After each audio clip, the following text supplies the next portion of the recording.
Hello, everyone, and welcome to Friday night here at the P1 Broadcasting Channel.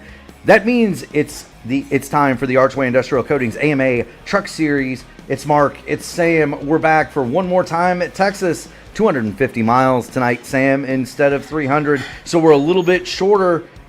Is the racing going to be any different than what we saw last night, though? Or are we going to see a little bit of a different show tonight, my man? I think there'll be shorter in laps, but not in excitement, because the AMA brings it with this truck series, and there's a lot of fast drivers here, and you will be able to see a little bit more of opportunity for drivers to use multiple lanes, since this truck has a little bit more downforce to it. I'm excited to see what these guys are going to do and how the strategies are going to be playing out. They should have plenty of tires for this event. They'll have one on the truck and four sets in the pits.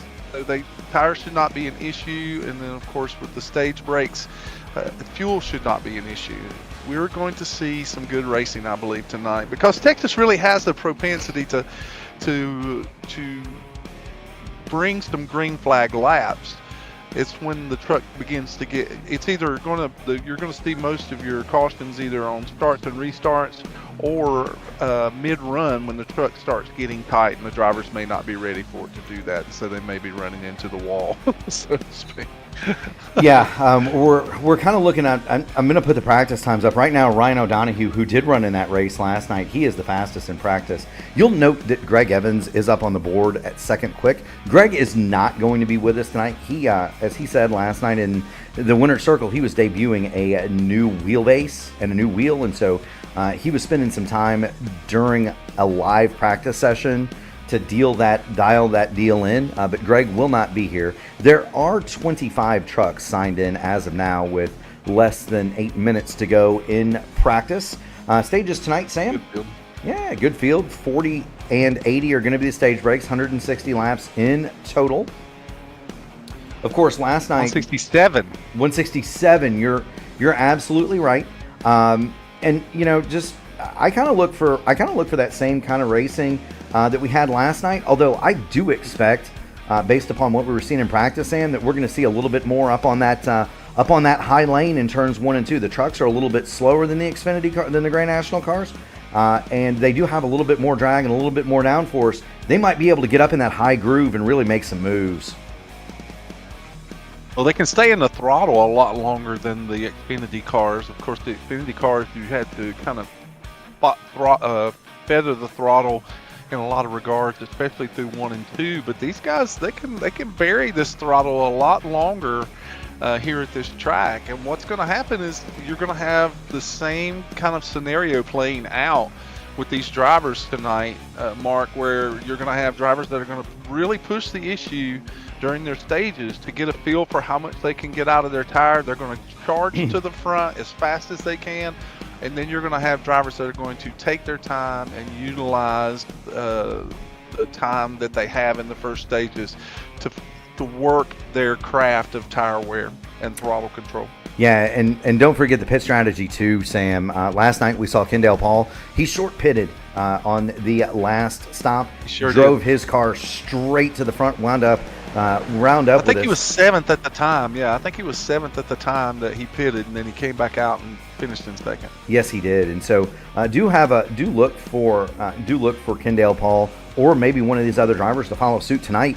Really try to work the pit strategy to their favor. The window for that is going to be a little bit more narrow, just because the second stage is quite a bit shorter here. You know, so you're not going to have near as big a window, but it's still there. The availability to do the short pits still exists. We do want to welcome all of our viewers into the broadcast. Donald Green has been chatting with us. Mike Rigney is back again tonight. A glutton for punishment. Rigney, he says he said trucks at Texas. He might want to get down here and run this thing, and I'm with him. Texas is one of my 3 favorite tracks, Sam. If we could get Gary to come over here and run the show, I'll gladly pull the fastest chicken in the South out of the mothballs and put it on the Speedway tonight. They don't want Mike Rigney running trucks here. Mike Rigney's he's really good with tire wear in these trucks. Yes, he is, and I can vouch for that. He's good with tire wear and anything. He beat me here. And so in an open wheel car. So I'll vouch for Mike Rigney being good here. The Mystic Whisperer, happy birthday to Mike George, number 33. Good luck to all the drivers. We are less than 5 minutes now. O'Donohue still fastest in practice. Chuck Sweeting, Paul Witt, Mike George, they make up the top 5. Greg Evans is not racing tonight. Chad Dulabon, Mark Cofield, David Dunwoody, Kendall Paul, and Jason Southard, they're going to be your top 10. Again, 25 trucks signed in the race. Greg Evans is not racing. He was using this as a test session for a new wheel. So you can disregard the 17. He will not be in the field tonight. Say, hey, Lewis Hayes has joined us regular in the AMA series. So good to see you, Lewis Hayes. Good to see you, Lewis. Heck yeah. Nice to have you. It's nice to see some familiar faces in that chat. Another guy that I'm kind of looking at from last night that was in that race that had some speed. Ryan O'Donohue, of course. Kendall Paul we talked about. Mark Cofield had a really good run going until he was swept up in an accident that took him out of the race. So kind of watch out for the 97 Mark Cofield. Pat O'Brien was in the race last night, Ted Craven was in the race last night. He had a top 10 car until he got swept up in a mess not of his own making. So you're looking at some guys that have been here before in the series. Just last night, the Grand National cars. They're hungry. They're hungry for a good finish. Yeah, and then you've got Brian Sharp, who's hungry to avoid an accident. Do want to. The pot is back at 25 cents, so we'll put 25 cents into a pot. If Sharp can go accident free for a while, we'll reward him. There's a quarter in the pot, and one more time it reset. Track temperature weather tonight: 74 degrees in the air, 96 on the track, 48% humidity. No chance of the fog rolling in here. Sam, wind light out of the north at 6 miles an hour. Quite a bit of fog at the beginning of the event last night. Yes, we did, and that's always weird to see it in the sim when you get the fog going. But no chance of that today. No chance of that today. The humidity is. These are really much good lower. racing conditions. These are excellent racing conditions. Yes, they are. It's warm enough to wear the tires a little bit, and it's not. It's warm enough to wear the tires a little bit. You're not going to see the mean conditions, but it's cool enough that it doesn't force everybody into one line and you can't pass. About 100 degrees in a stock car track temp is about right to me. In an open wheel car, it's about 110, just because those cars have more downforce. But about 100 degrees on the track is about right to have a really good race to me. And so I'm looking forward to seeing it. Do want to thank Justin. Do want to thank Justin Kirby. He's jumped in. We've got a full fit. We could have a pretty doggone good race if we just took the guys that are watching out of the chat and dumped them on the track. Sam, what is up with all these ISRA guys that are joining in here and joining the fun with us tonight? These are actually all longtime friends of mine in the racing community, and so it's really good to have all you guys. Thanks for tuning in. They are here to see you, Sam. It's a shame that not likely. It's a shame that Shelby Carricker isn't here because she would be here with the super sats for Sam. The Call of Duty bond is strong, race fans. That's something that I don't have, but we are 1 minute away from qualifications. Ryan O'Donohue still fastest in practice.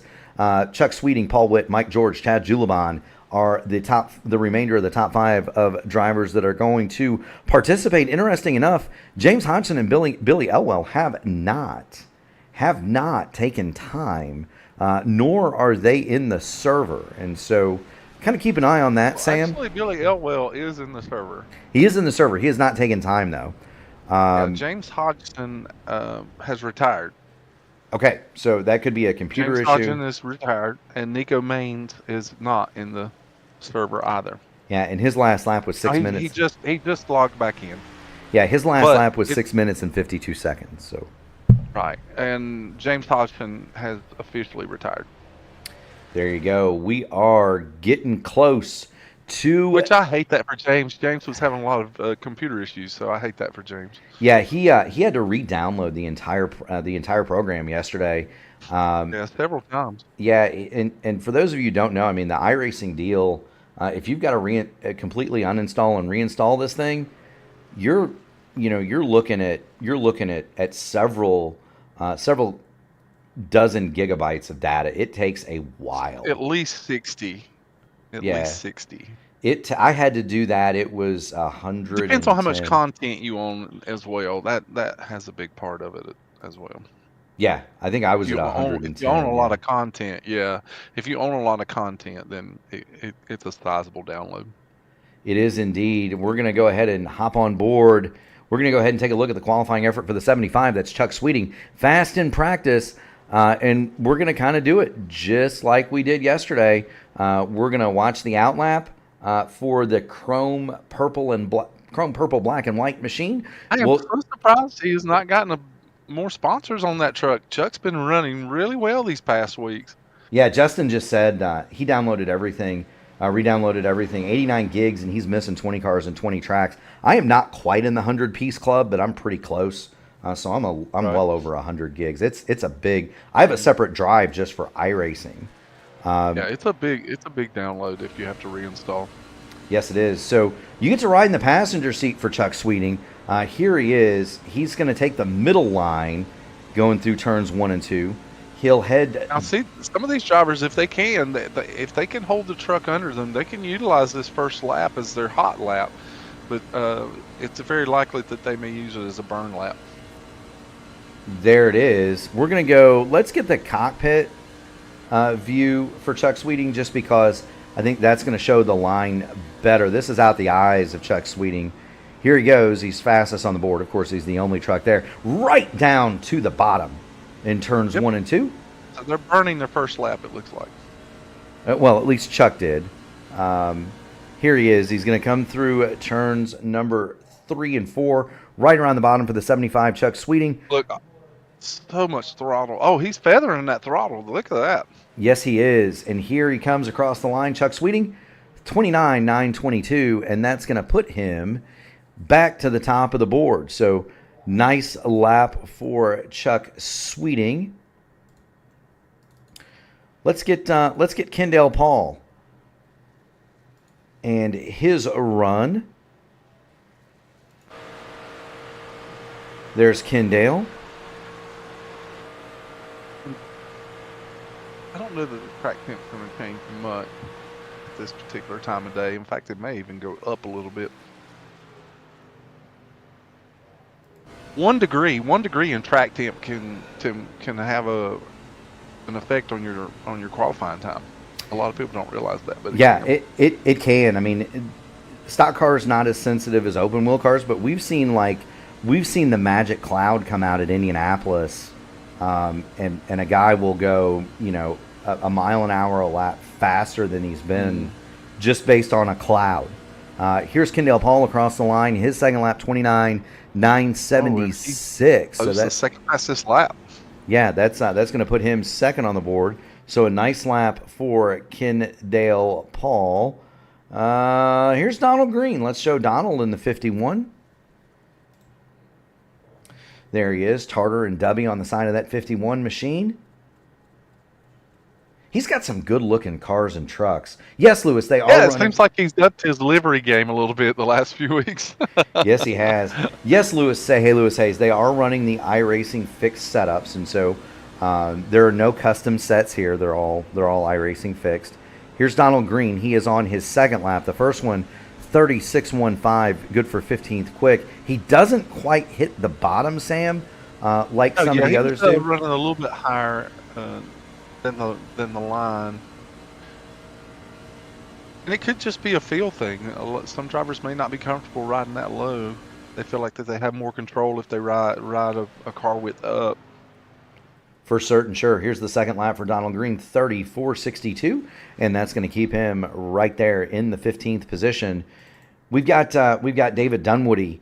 He is probably the last of him. Liam Anderson are probably going to be the last of the two, and of course, David Dunwoody speeds on pit road, so he's going to have to reset. I know that it sounds silly that you shouldn't be able to speed on pit road right there, but you can.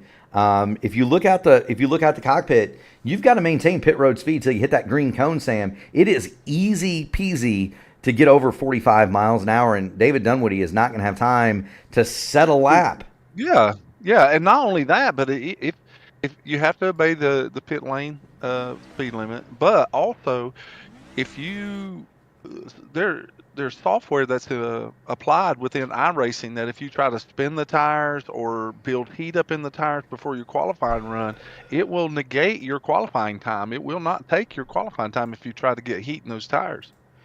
You are, Sam. We do have, my friend, a starting grid on the pole. Chad Dulabon, 175.778 miles an hour. That is a titanic lap for Chad Dulabon. Chuck Sweeting, he's going to start from the outside pole. Paul Witt, he's going to be second, or he's going to start on the inside of the second row, and we're going to have Kendale Paul. He's going to start on the outside of row 2. Ryan O'Donohue, he's going to roll 5th. Chad Winstead, he's going to go from the outside of row 3. Mike George will start 7th. He'll be inside of Keith Graham in 8th. Mark Cofield is going to go 9th in the Cofield Supply and Services truck. Jason Southard is going to be to his outside in 10th. Starting 11th, John Hutchins. 12th, Ken Ollins. 13th, the Teddy Bear, Ted Craven in the familiar number 30. 14th, Braden Langley. 15th, Donald Green. 16th, Michael Kirk. Brian Sharp will go 17th. He'll look to avoid the trees. Jalen Story will roll from the 18th starting spot. Greg Evans will not be in the field, so everybody behind him will move up one spot. James Hodgson is not in the server, so everybody will move up an entire row behind him. These trucks are lined up by iRating. David Dunwoody, Pat O'Brien, Jeremy Dunwoody, Liam Anderson, Billy Elwell is not in the server, and Nico Maines is going to go from shotgun on the field. The 20 is going to start in 26th position officially. He'll get to move up to 23rd on the start. So that's your starting field, Mr. Crow.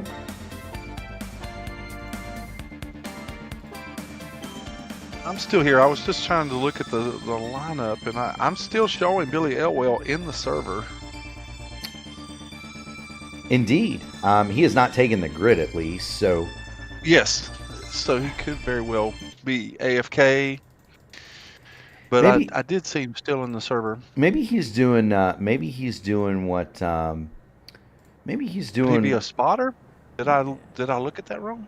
No, it could be that Billy is doing what Kyle Heath and I are famous for before the race. He's jumped up to use the facilities. He got contact on pit road. Oh, me. Oh, no.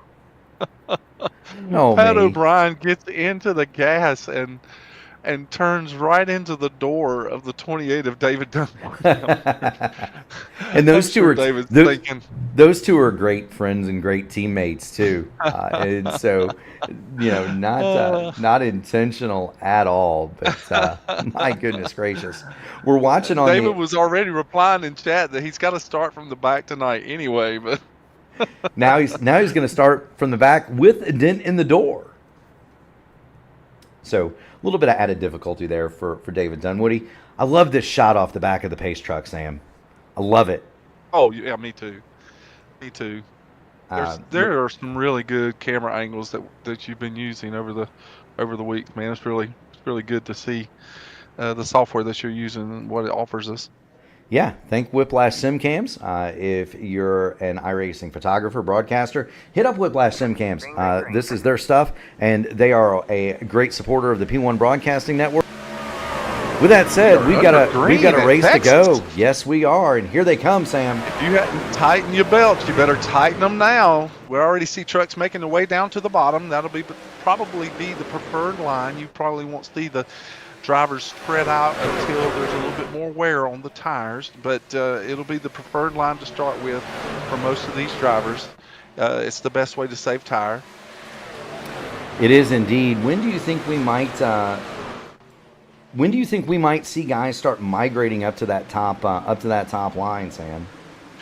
Well, by the time that you usually around the 20 lap mark is when drivers will really start feeling the effects of whether or not they've been able to save tire or not save tire. And if you've burned those tires up, it's going to be extremely hard to turn through 1 and 2. And so you're going to kind of drift that truck up to see if you can get a little less, so you can get a little bit more drive off and not have to worry about staying off the throttle in the bottom so long. And so after about 20 laps, you could see some drivers moving up, and then you may have some takers like maybe Keith Graham and Mark Cofield that are already showing that they're willing to experiment a little bit early. It's just it's a matter of driver feel. It is indeed. Now, you know that I'm a huge fan of the Kyle Larson, Harry Gant, Richard Petty way around any speedway. We're seeing Keith Graham. He's the first of the early adopters to try to get up in that high line. He's moved up to 9th here, so we're going to watch Keith Graham. The sun is starting to go down, Sam. The lights are on. The lights are on here at Texas, and I love it. That always brings out the chrome accents, the spec maps, all the cool things that these guys do with the trucks. Meanwhile, speaking of cool, Paul Witt has pulled right up on the back of Chad Dulabon, who's the leader. Paul Witt, he's going to look for the lead. Chuck Sweeting, he's made his way past Ryan O'Donohue in the 3rd, but O'Donohue, he runs 4th, and so don't snooze on this battle for the lead. We got a 4-way fight for that top spot, Sam. Nobody's going to pull away quite yet. Only until you start seeing some tire wear, you're going to see someone start to pull away. So it could be very racy on fresh tires within this first 20 laps is what we're seeing up front with these 4 trucks that are nose to tail. I'm hoping to see some good things out of Keith Graham as he makes a pass back in the field as he moves into 8th position around Paul Kendall. I'd like to see some a good result for Keith Graham. Seems like Keith has been the recipient of some tough breaks over the weeks, and so I'm hoping that the speed that he showed in practice will relate to a good finish for him tonight. He has. Now we're watching Kendall Paul. He's been passed by Keith Graham in the 09, and he's got trouble in the form of John Hutchins. John Hutchins is going to run right up on the back of that 78. It would seem as though Kendall Paul may be saving a little bit of tires here. We do want to thank Liam Anderson Motorsports. He's checked in. We've got one of their drivers. That would be Billy Elwell on the shelf tonight. He's spotting due to that's what I thought. Due to some regulations. They've got Liam Anderson, and there's Liam. We're going to put him up on the screen in the Krause Auto Body machine. Liam Anderson is running 16th currently, and Jalen Story is having some blinking issues in the 44, but he currently runs, whoa! 20th. Ooh. And he smacked the wall a little bit. Hopefully that wasn't a blink that got him in there. Meanwhile, Ryan O'Donohue was dropped to the inside of Chuck Sweeting up front. O'Donohue is looking for 3rd. He got passed by Sweeting at the start. He's got that position back. So move Ryan O'Donohue up to the 3rd position, put Chuck Sweeting back to 4th. As we see the field's already starting to spread out a little bit, just as I thought that it would. The tendency is in these truck races that you will get the field that will get a little more follow the leader, and then as the tire wear gets involved with the race, then you'll start to see trucks making the move that are able to save over the course of the run. So it's going to be interesting to see drivers like Kendall Paul, who clearly has speed and knows this place well because he finished 2nd last night in the Grand National race. He's already been passed by several people, and those drivers are pulling away from him. But within the next 10 laps, could we very well see Kendall Paul making up a lot of that ground? I think that it's very possible. Yeah, and I did flip back. We do want to thank Brighton Abrams for dropping in. He's cheering on Chad Winstead tonight. Chad Winstead is involved in this fight. He's the last car in kind of the lead train. There's Chad Winstead in 6th. Meanwhile, Ryan O'Donohue. Graham cutting a lot of the track off there in the tri-oval. Yes, he is. We do have battle for 3rd. Chuck Sweeting has decided he wants that back from Ryan O'Donohue. So Sweeting to the bottom, O'Donohue on the top. O'Donohue gets the better run off of turn number 3, but they're going to continue to fight for that 3rd spot. Meanwhile, Keith Graham, you were speaking of Keith, he's moved it up to 8th, still running just about 0.3 of a second behind Mark Cofield. Once that battle heats up, I will get back to it. This is the best one on the track. You're watching Mike George in the 33. He's going to get around Ryan O'Donoghue. Now Chad Winstead, he wants a piece of that. Dulbon and Paul Witt are already starting to pull away from the next 4 cars behind them, and those cars or the trucks behind them are waging a little bit of a battle. But Chuck Sweeting looks like he's going to try and separate himself and see if he can catch those 2 leaders that are pulling away. Yes, he is. Now, I'm going to go back and put it on Keith Graham here. And the reason I'm going to do that, Keith Graham, if you look, you can see Kendall Paul all the way to the right of your screen. Keith Graham is running a entire lane lower, or entire lane higher, at both on entry to turn 3 and all the way through turns 1 and 2. He has about caught Mark Cofield for 7th. That gap was over a second not too long ago. Keith Graham has reeled him in, and let's see if Keith Graham running that higher lane, and there you kind of see it. He's up above Cofield's running higher than Kendall Paul even. Cofield's running Kendall Paul running steady every lap, consistent laps, and now he's found himself right.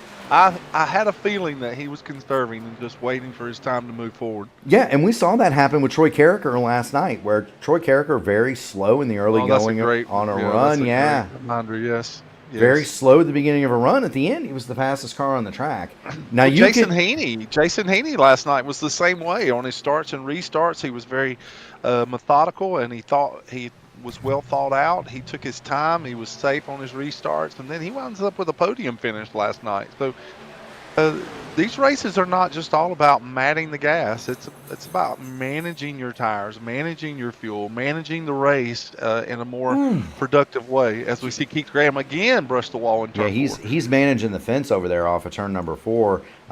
He didn't hit it hard, but it doesn't take a hard hit if you're Keith Graham to get that truck out of sorts. And we saw that from him last night. He's really loose off of turn number 2 one more time. We'll get in the cockpit and kind of ride with Keith Graham just for a minute to kind of just check out what he's feeling. Sam, you can hear and see how free that truck is. He gets it again.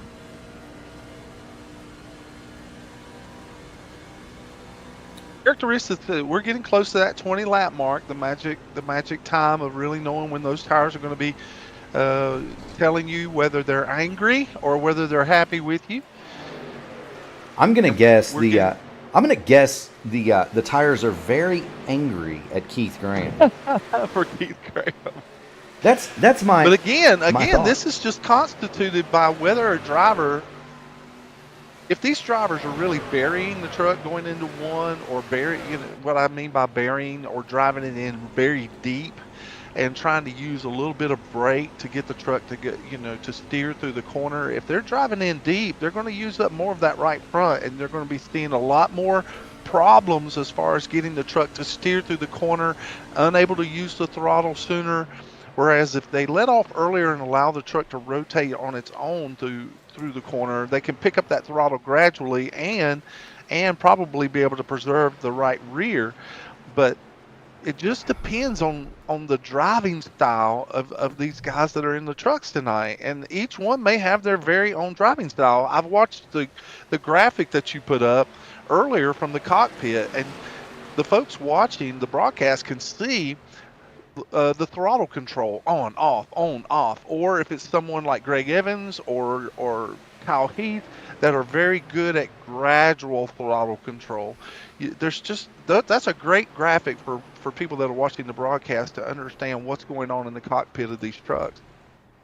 Yes, it is. We're watching Paul Witt right now.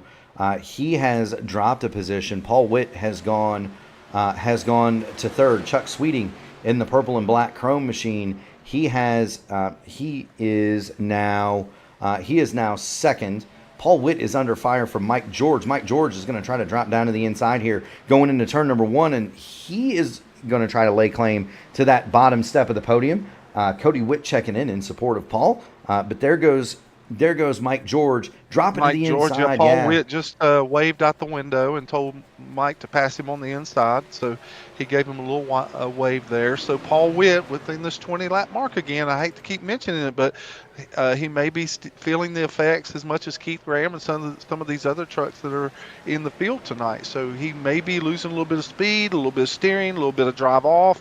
And so he's allowed, rather than fight someone and make the condition worse, he's allowing drivers to get on by. Yeah, and that could be. We are halfway through the first stage already, Sam.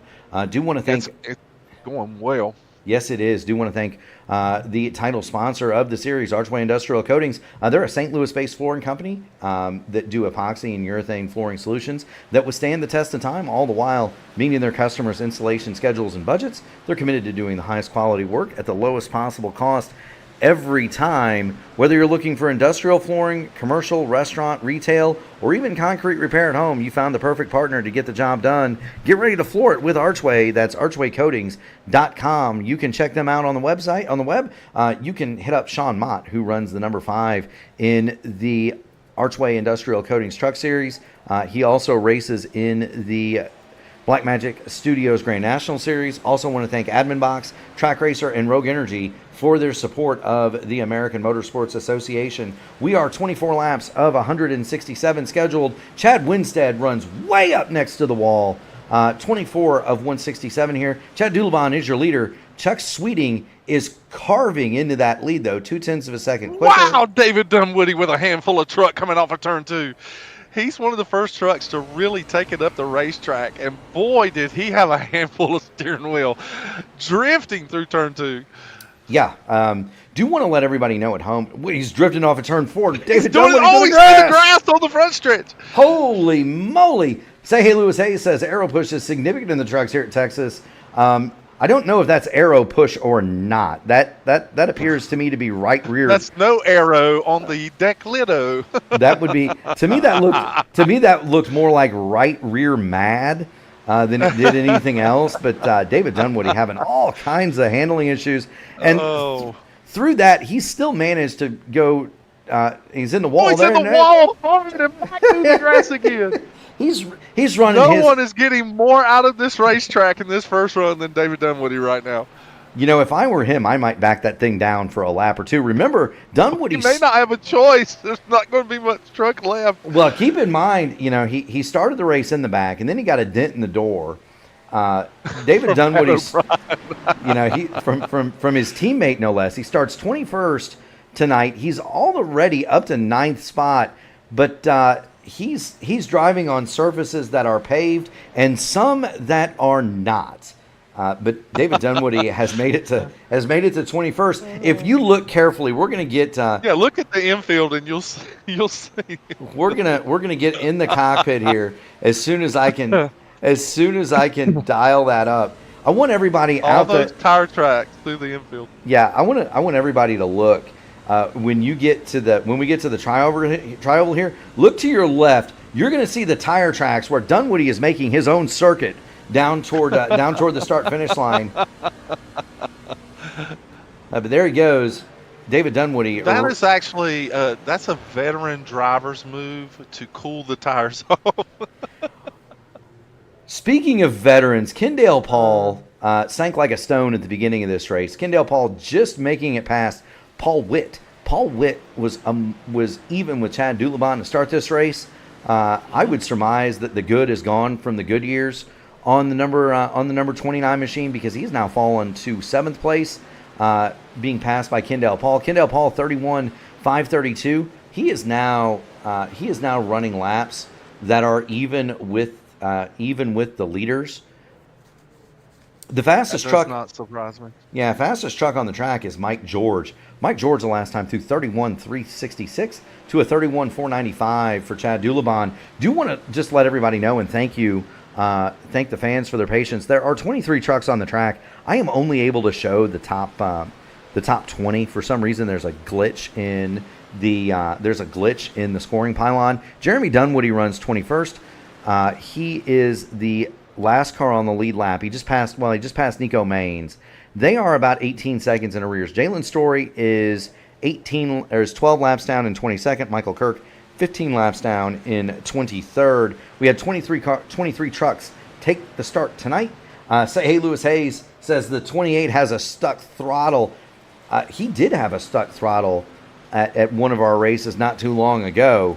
He did. He had to punch out. Yeah, he had to punch out because of it. It's not stuck. I promise you, Lewis. There it is. You can see he's lifting off. The issue is that he has completely used up the right rear on that 28. And because you can use so much throttle here and stay in the gas so much longer in these trucks because of the downforce, that is the tendency for some. Oh, and we see the 54, Michael Kirk, go through the infield as well just now.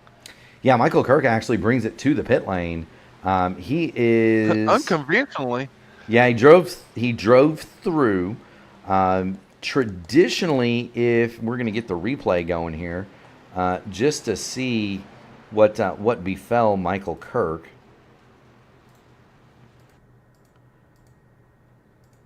Ooh, so he's going a lap down. That's the 34 of Chad Winstead. He's going a lap down here, and he's trying to slot in, maybe learn something a little bit. Storm Tracker 78 on the side of that machine, and it's just gonna go whoopsie-doo here off of turn number 4, Sam. Around the back end goes. He takes it to the grass, and I think this is just going to shoot him down pit road. Yeah, we've seen this with several trucks tonight. As I was saying, right as he met his misfortune right here, that if you stay in the throttle and you use too much of that throttle, especially coming off, we've talked about angry right rear tires, and you will start to feel that loose condition coming off because there's just no grip left in the tire. It's overheated. Very true, Sam. Let's take a look at some battles deeper in the field. This is Jason Southern in the 32. He is leading Ken Holland in the 84. Brian Sharp is the interested observer there.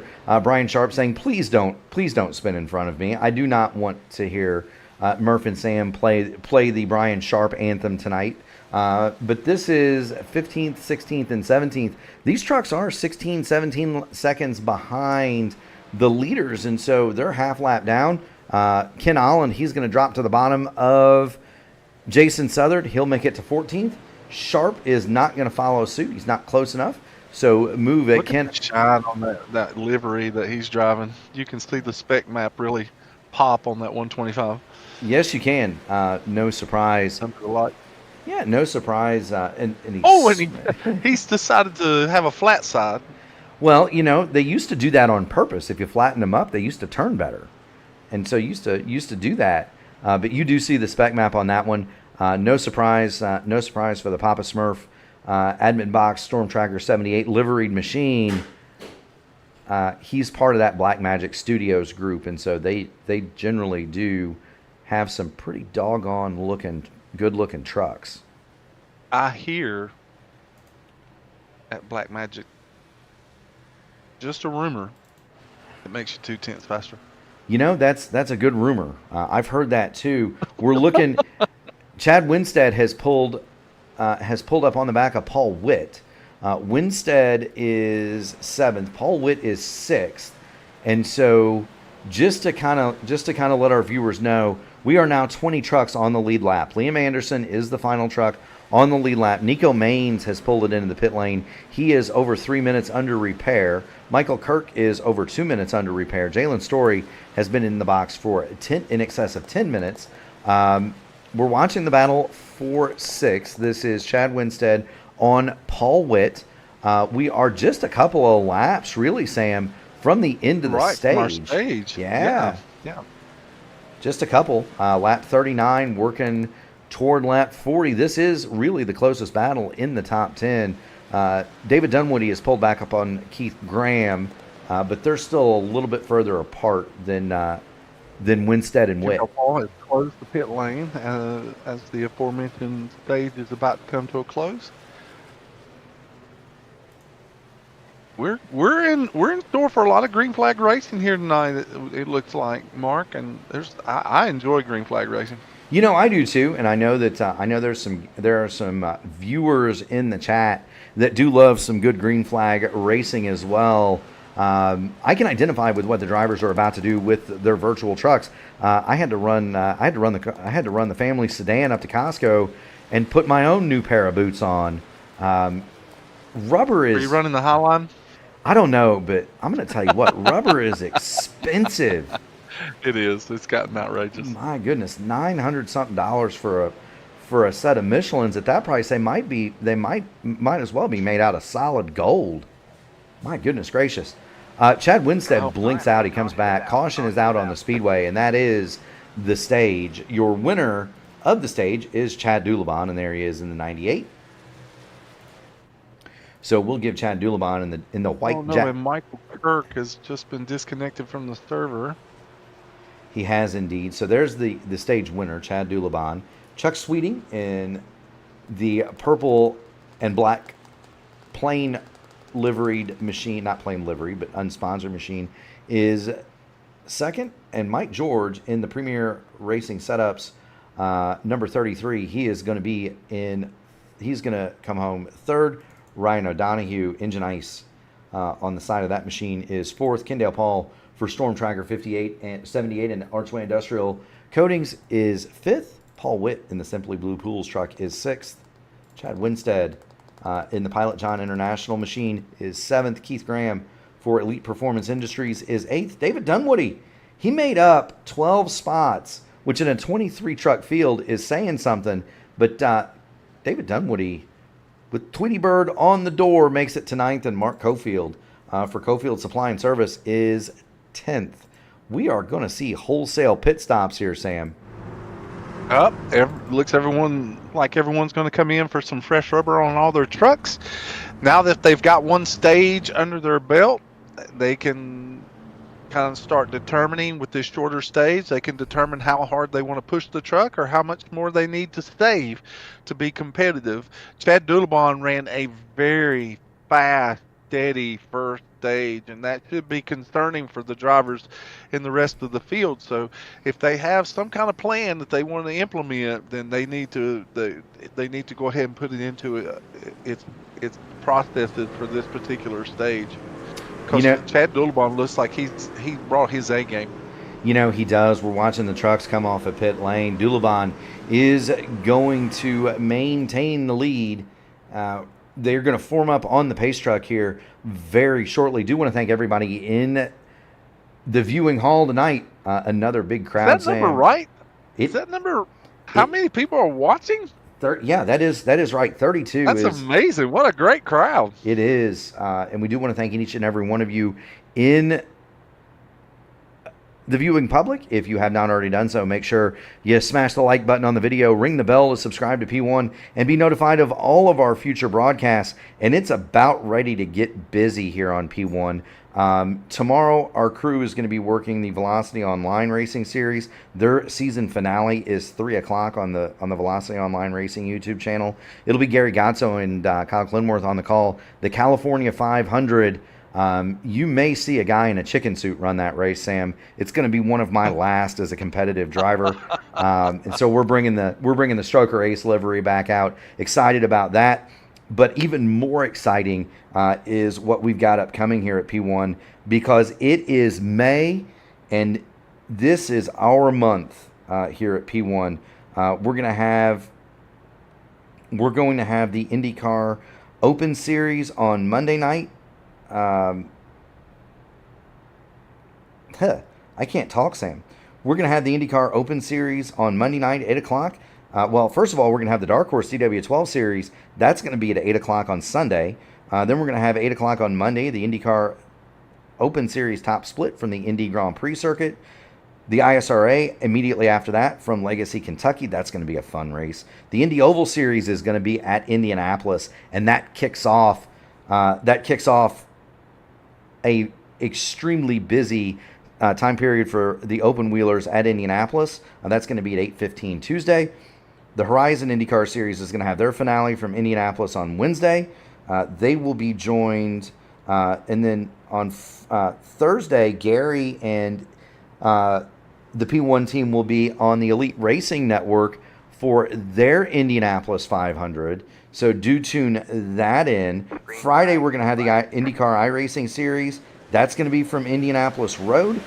And then May the 9th, Who Wants to Be Famous, Sam? That's going to be the 2025 fixed Indy 500 top split. Circle that Friday night. There's nothing I like better. A lot of my open wheel friends are going to be participating this month. It's going to be an exciting time.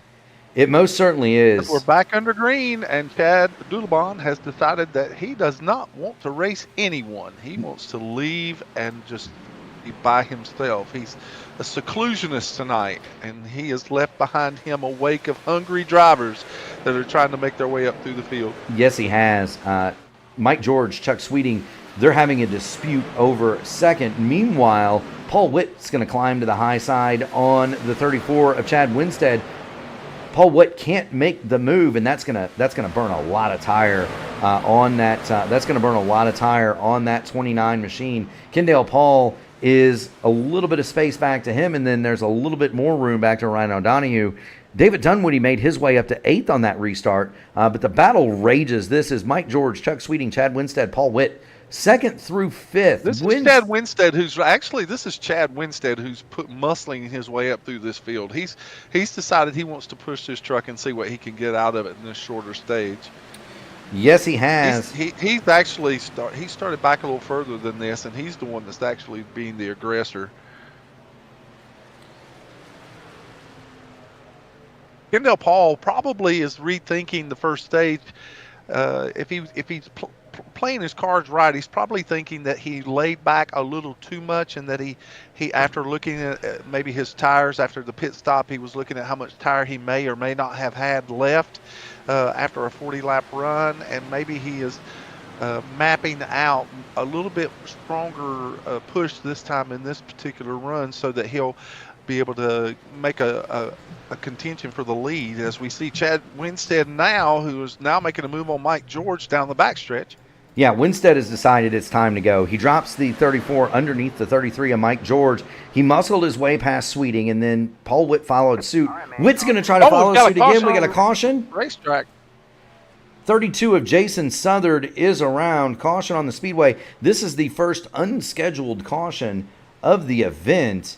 And let's have a look. Just a simple, slow, lazy self-spin down the backstretch. He tried to save it, and then he overcorrected, and that's where he lost control of the truck. He took heavy damage to the front of the truck on the backstretch, but it was just a slow, lazy spin on a low entry off of turn 2, and then an overcorrection is what got Jason in trouble there. Yeah, he would have, it's almost like, Sam, he would have been much better off just to lock that thing down and let it slide. He's still driving it, trying to save it, and it just whips back around and hard contact to the outside wall, does severe damage to the front of that machine. So Jason Southern is back on the pit lane for what I would surmise is going to be a lengthy repair to the number 32. Wow, look at that impact. He hit hard. Yes, he did. We've got some Chad Winstead fans in the chat. They're urging him to close the gap. He's gonna close that gap, boys. He's going to be on the passenger door of Chad Dulabon here at the restart. We're going to have the Chad and Chad show coming back to get the green flag in a couple of laps time. 51 of 167 complete. Do want to thank all of the sponsors for the Archway Industrial Coatings Truck Series. Archway Industrial Coatings is a St. Louis-based floor company that have been getting the job for years. They do epoxy and urethane flooring solutions that withstand the test of time, all the while meeting their customers' installation schedules and budgets. They're committed to doing the highest quality work possible at the lowest possible cost every time. Get ready to floor it with Archway. That's archwaycoatings.com, or you can see Sean Mott. He is number 5 in the AMA Grand National and Truck Series events. Do want to also thank Admin Box, Black Magic Studios, Trak Racer, and Rogue Energy for their support of the American Motorsports Association. We are 51 laps into a scheduled 167 here at Texas. Chad Dulabon leads it. Chad Winstead is second. Mike George is third. Paul Witt fourth. Chuck Sweeting fifth. We did not have any takers on the pit lane that time except Jeremy Dunwoody and Ted Craven.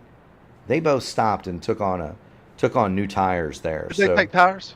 I think that's a good move. I think tires right there are a good move.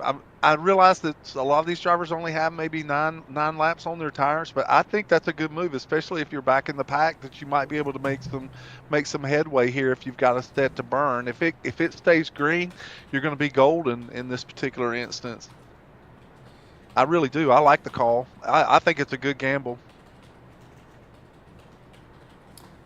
Yeah, no, it's definitely one worth taking if you're in the back. Gregorio Dorso checking in. We hope your family is well, Gregorio. And that comes first. And so that's why there's things like drop weeks and playoff points and resets and things like that. Nick Leach, the Battle of the Chads. Well, we're about to see it. That's why we call it the Chad and Chad Show. That's right. It's not the Dale and Dale Show in the AMA. It's the Chad and Chad Show. The Chad and Chad Show, right. That's right. Mike George. Now that Chad Winstead has had an opportunity to allow his tires to cool off, as aggressive as he was on the last restart, I wonder if he'll really push the issue here and try to get a lap led.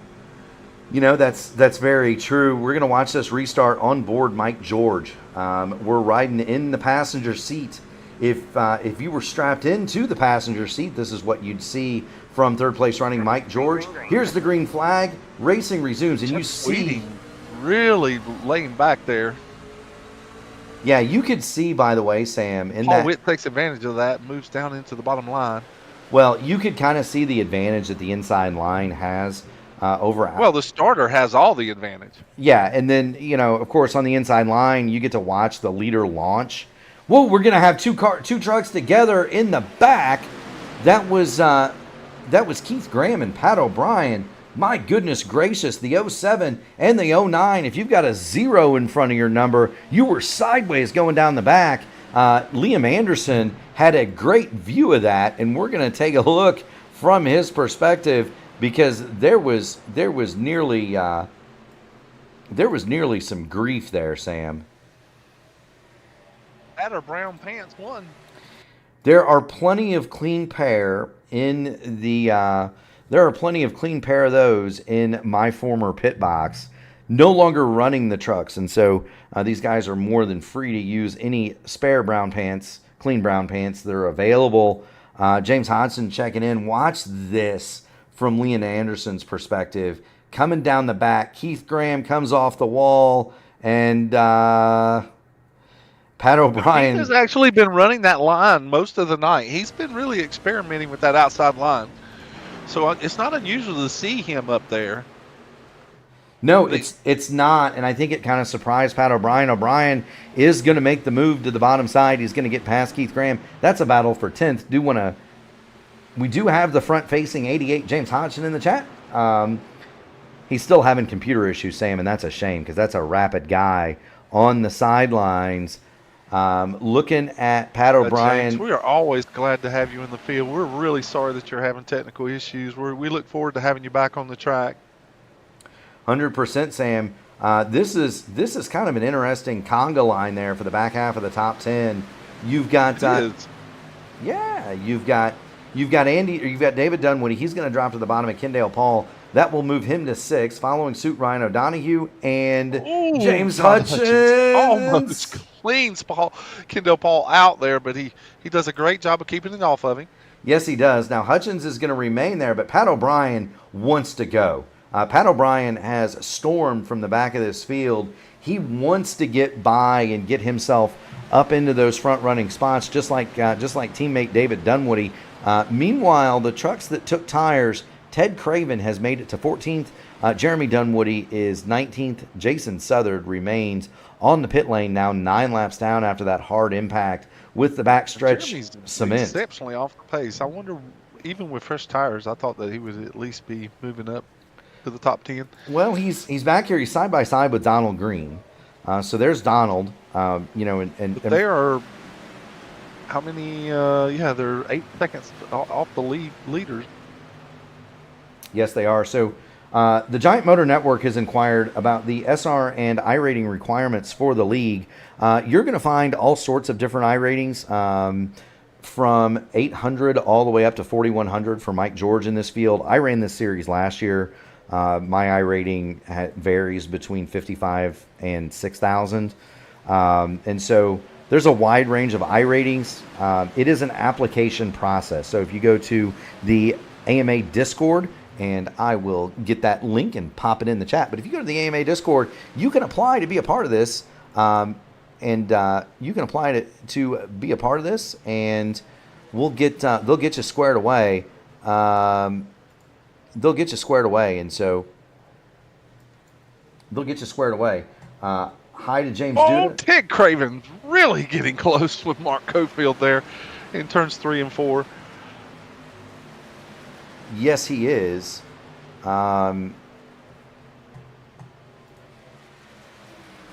Yes, he is. We've got a couple of little segmented groups here that are really got some great battles as Ted Craven clears Mark Cofield, and now that group begins to separate itself a little bit. And then there's four trucks ahead of them, and then there's the lead pack, which is 7 trucks. So we've actually got some nice little battles going on in incremental places on the racetrack. Yes, we have. James Duda This line by Paul Witt has got me really fascinated. He's kind of high entry and then trying to low exit off of 2 to get big runs going down the back stretch. Now that the track is starting to rubber up a little bit, you are starting to see some drivers that are wanting to experiment and see how they can run different lines. You're starting to see some of that materialize now. Yes, you are indeed, and we're watching. See that high entry there, and now he's going to cut that corner off a lot coming off of 2, the 29 of Paul Witt, as we see Ryan O'Donoghue getting in the inside of David Dunwoody here down the backstretch. I thought that was more of Dunwoody going to the outside of Ryan O'Donoghue. We'll go back and check that battle out. O'Donoghue is going to come off the better. He remains 6. So we've got about a 7-truck breakaway, and in good position to kind of talk about some guys that we haven't talked about yet tonight. There is the number 07 of Pat O'Brien. He's racing the 72 of John Hutchins. In 11th, Keith Graham, and we've touched on him. The teddy bear, Ted Craven, we have not really shown Ted. He's in 12th, and he's got the new tires on that number 30. Newest tires in the field. Yeah, so He's got the newest tires. He started to move forward. Mark Cofield is 13th. Haven't really talked about Ken Olland in the 84, but Liam Anderson is going to the high side. Liam Anderson is going to get 2 for the price of 1 in the Krause Auto Body machine, and this is a mess. You've got Brian Sharp and Braden Langley right behind them, and these guys are all looking racy, trying to get around Ken Olland. That's a bee's nest right there with those 5 drivers as they're coming down the backstretch. Yes, Liam Anderson, he almost gives Mark Cofield a shot in the pack. Yeah, got to be careful of that. Mark Cofield gets a little bit of the apron, and now he's trying to save it. Yeah, he loses momentum, and that opened the door for Liam. Oh, and Liam cuts the racetrack off right there on the infield. All sorts of different happenings, and you can get the thing really doggone loose coming down if you hit that apron, and that's just it gets loose. The guy in front of you checks up. You get in the back of him, and that, my friends, is how accidents happen. So you got to be careful. Now Liam Anderson gets the apron. Mark Cofield almost in the back of him. Ken Olland almost in the back of Cofield, and Brian Sharp is watching all this, and he's thinking, please I've got a quarter waiting on me, guys. I know it. I know that I'm about to win a skin from the Smart Aleck announcer. Do not wreck, right? And there's what you see from the bucket seat next to Brian Sharp. He's saying, please don't spin, please don't spin, please don't spin. Meanwhile, Michael Kirk came off of the pit lane and immediately drew the black flag. So he will have to come serve that. Too fast exiting. Cofield hard into the wall, and now, it causes a chain reaction behind him. Ken Olland goes off the racetrack. We have caution on the field. Oh no, Allen is gonna just absolutely he collects clobber Brian Sharp in this as well. Brian Sharp, poor Brian, he got knocked into the pit lane. We're gonna hope that doesn't result in a penalty. We were on board Brian Sharp and had just cut back to Brian when the accident occurred. Mark Hopefield coming off the corner, he was everything to try to keep from hitting that wall, but he slams the wall. Ken Allen gets into the back of him, and it just causes an accordion, and that leaves the 83 truck, I believe, of Braden Langley gets into the back Braden of Langley, Sharp, who gets into Brian Sharp, turns him around, and poor Brian Sharp, he does not win the skin tonight, Sam. Watch out for that tree. George. He had the accident cleared too. I mean, he had it cleared. Yeah, and then he gets in the unfortunate contact from Braden Langley. Yeah, and then at the end he gets double dinged with Ken Allen there, and Allen had already been in the wall. He's just trying to recover his own truck. Caution. Ken is already punched out. He's already checked out of the race. He's taking his truck to the infield. Yeah, Brian Sharp. Back to the garage. Now, Sharp does have a black flag for entering pit lane. I'm going to venture a guess. That's from the incident. So he should have that. Actually, it's already been cleared, it looks like. Yeah, he is sitting on pit lane, though. Under repair. He has already lost a lap. Meanwhile, Chad Dulabon continues to lead it from Mike George, Paul Witt, Chad Winstead, and David Dunwoody has crept up into 5th place. So Dunwoody looking mighty racy, and let's remember David Dunwoody started this. Tonight. Well, he started his official starting position. Well, was shotgun 21st. on the field for his right. And he started pre-damaged, if you recall, Sam. Thanks to Pat O'Brien. Yeah, so he was pre-damaged in the 28. He's driven that truck up to 5th. So a fine job for David Dunwoody. He is definitely going to be the hard charger this evening. Quad oval wrecks always make Justin Kirby wince. They make me, those things hurt. Every time I see a hard lick on a quad oval, you know what I think of, Sam? Davey Allison at Yes, Charlotte. yes, sir. There's no question one of the hardest tri-oval impacts I have ever seen in racing. I've never seen anything that even close to that impact. Yeah, that impact in the original night race at the Winston. My goodness gracious, Davey Allison hit that wall a ton. That was the race, if people will recall, that they took the car and the owner to victory lane. They took the driver to the hospital, and Robert Yates had to celebrate winning the Winston, not knowing if his driver was seriously injured, and Allison was injured. He suffered a concussion from that. Yeah, and if you remember, he showed up at the next race, took his sunglasses off, and his eyeball was full of blood, and raced like that. You would never see that now. I really wonder if the concussion protocol was as good back then as it is today, if he would have actually been able to race. It was a serious injury, honestly. Yeah. There's that one that comes to mind. There's Ricky Rudd at Daytona. It's not so much anymore with the safer barriers and they've got it all paved, but you remember Ricky Rudd hitting the inside wall at Daytona a ton in the early 80s, raced with his eyeballs taped open. Mm-hmm. Because the swelling in his eyes was such that... swelling in the eyelids was so bad, right? Yeah, so bad that he taped his eyes open to be able to run the race. You'd never see that now either. The green flag is in Barney's hand. We are going to go back to green, but that's what I think a quad oval hits. We have another driver who's going to try and challenge Chad Dulabon here. There's been several drivers that have started up front beside him, and now it's Mike George's opportunity to flex his muscle. Yes, it is. To the outside goes Chad Winstead, or to the bottom, I should say, goes David Dunwoody. They're going to put Paul Witt three wide. 3 wide coming off of 2. We got Keith Graham around in the back. Oh, no, we have caution on the racetrack. Yeah, we've got Keith Graham around in the back. Caution is on the speedway. Keith Graham was high going through turn 1 and 2, and I gotta believe that he was on new tires. I gotta believe that's dirty air, new tires, and around she went. You see, he's got a ton of speed. Slow spin again, and now Heath Graham with that hard impact, like we saw earlier. With the 32 of Jason Southern, where he just really overcorrected in that slow spin and just a lot of front end contact on that truck. And I will say this, and you didn't mention about the damage model, but to me, I feel like the damage model in the truck series is way even more sensitive than the other two series in NASCAR. These trucks are very, very delicate when it comes to the damage model. They get wheel damage very easily, front end damage, motor damage very easily. So it can have a huge impact on what happens with the rest of the race for some of these drivers that have incidences like what we've seen, whether it's on the front stretch or these slow spins on the back stretch.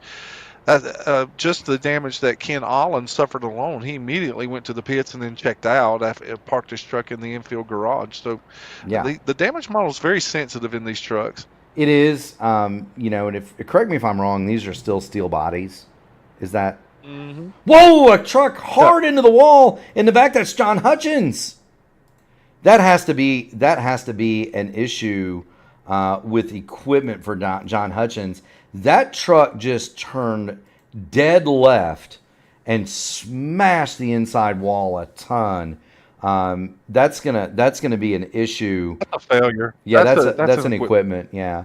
Watch. He just let the field know that his VR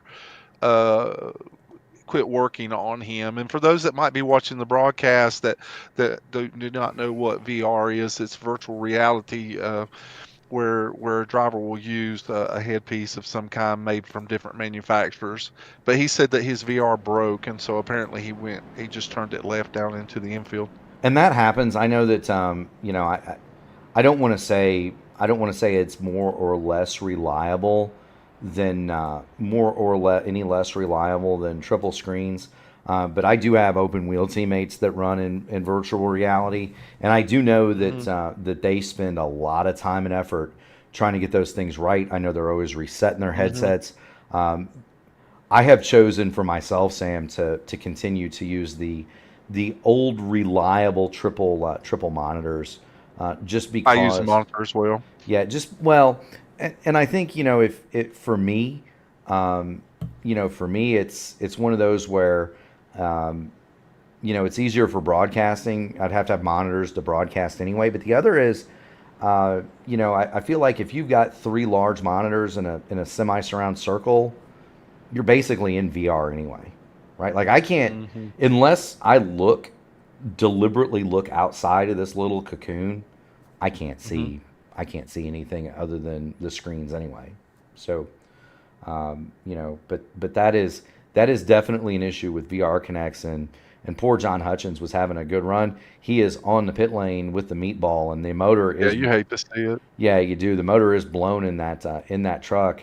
The light. Speaking of hate to see, I had such high hopes for Keith Graham tonight, but that self spin and that contact on the backstretch, I really was concerned that would be. An end of night for Keith, and it was. Keith's taking that truck back to the infield garage as well, and so he's called it a night.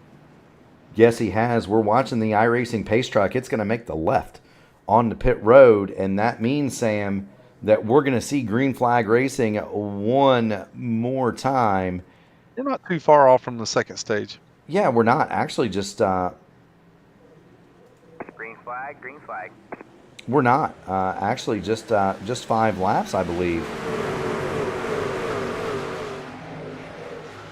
They roar so back. If these drivers are smart, they'll just wait this thing out and allow themselves to come in and get fresh tires. Chad Doulabon being able to control the restarts jumps out to a huge lead. But David Dunwoody has decided that he has raced his way up here, and he's going to make it. He's going to make a race of it if he can. He is. They're making a race of it back. Well, they're for 3 fourth wide on coming back. off of 4. Yeah. They all make it through, but you give these guys a caution close to a stage with points on the line, they're going to let the rough side hang. Look at the truck for Pat O'Brien. He's driven it up to 8th, and he is all over the back.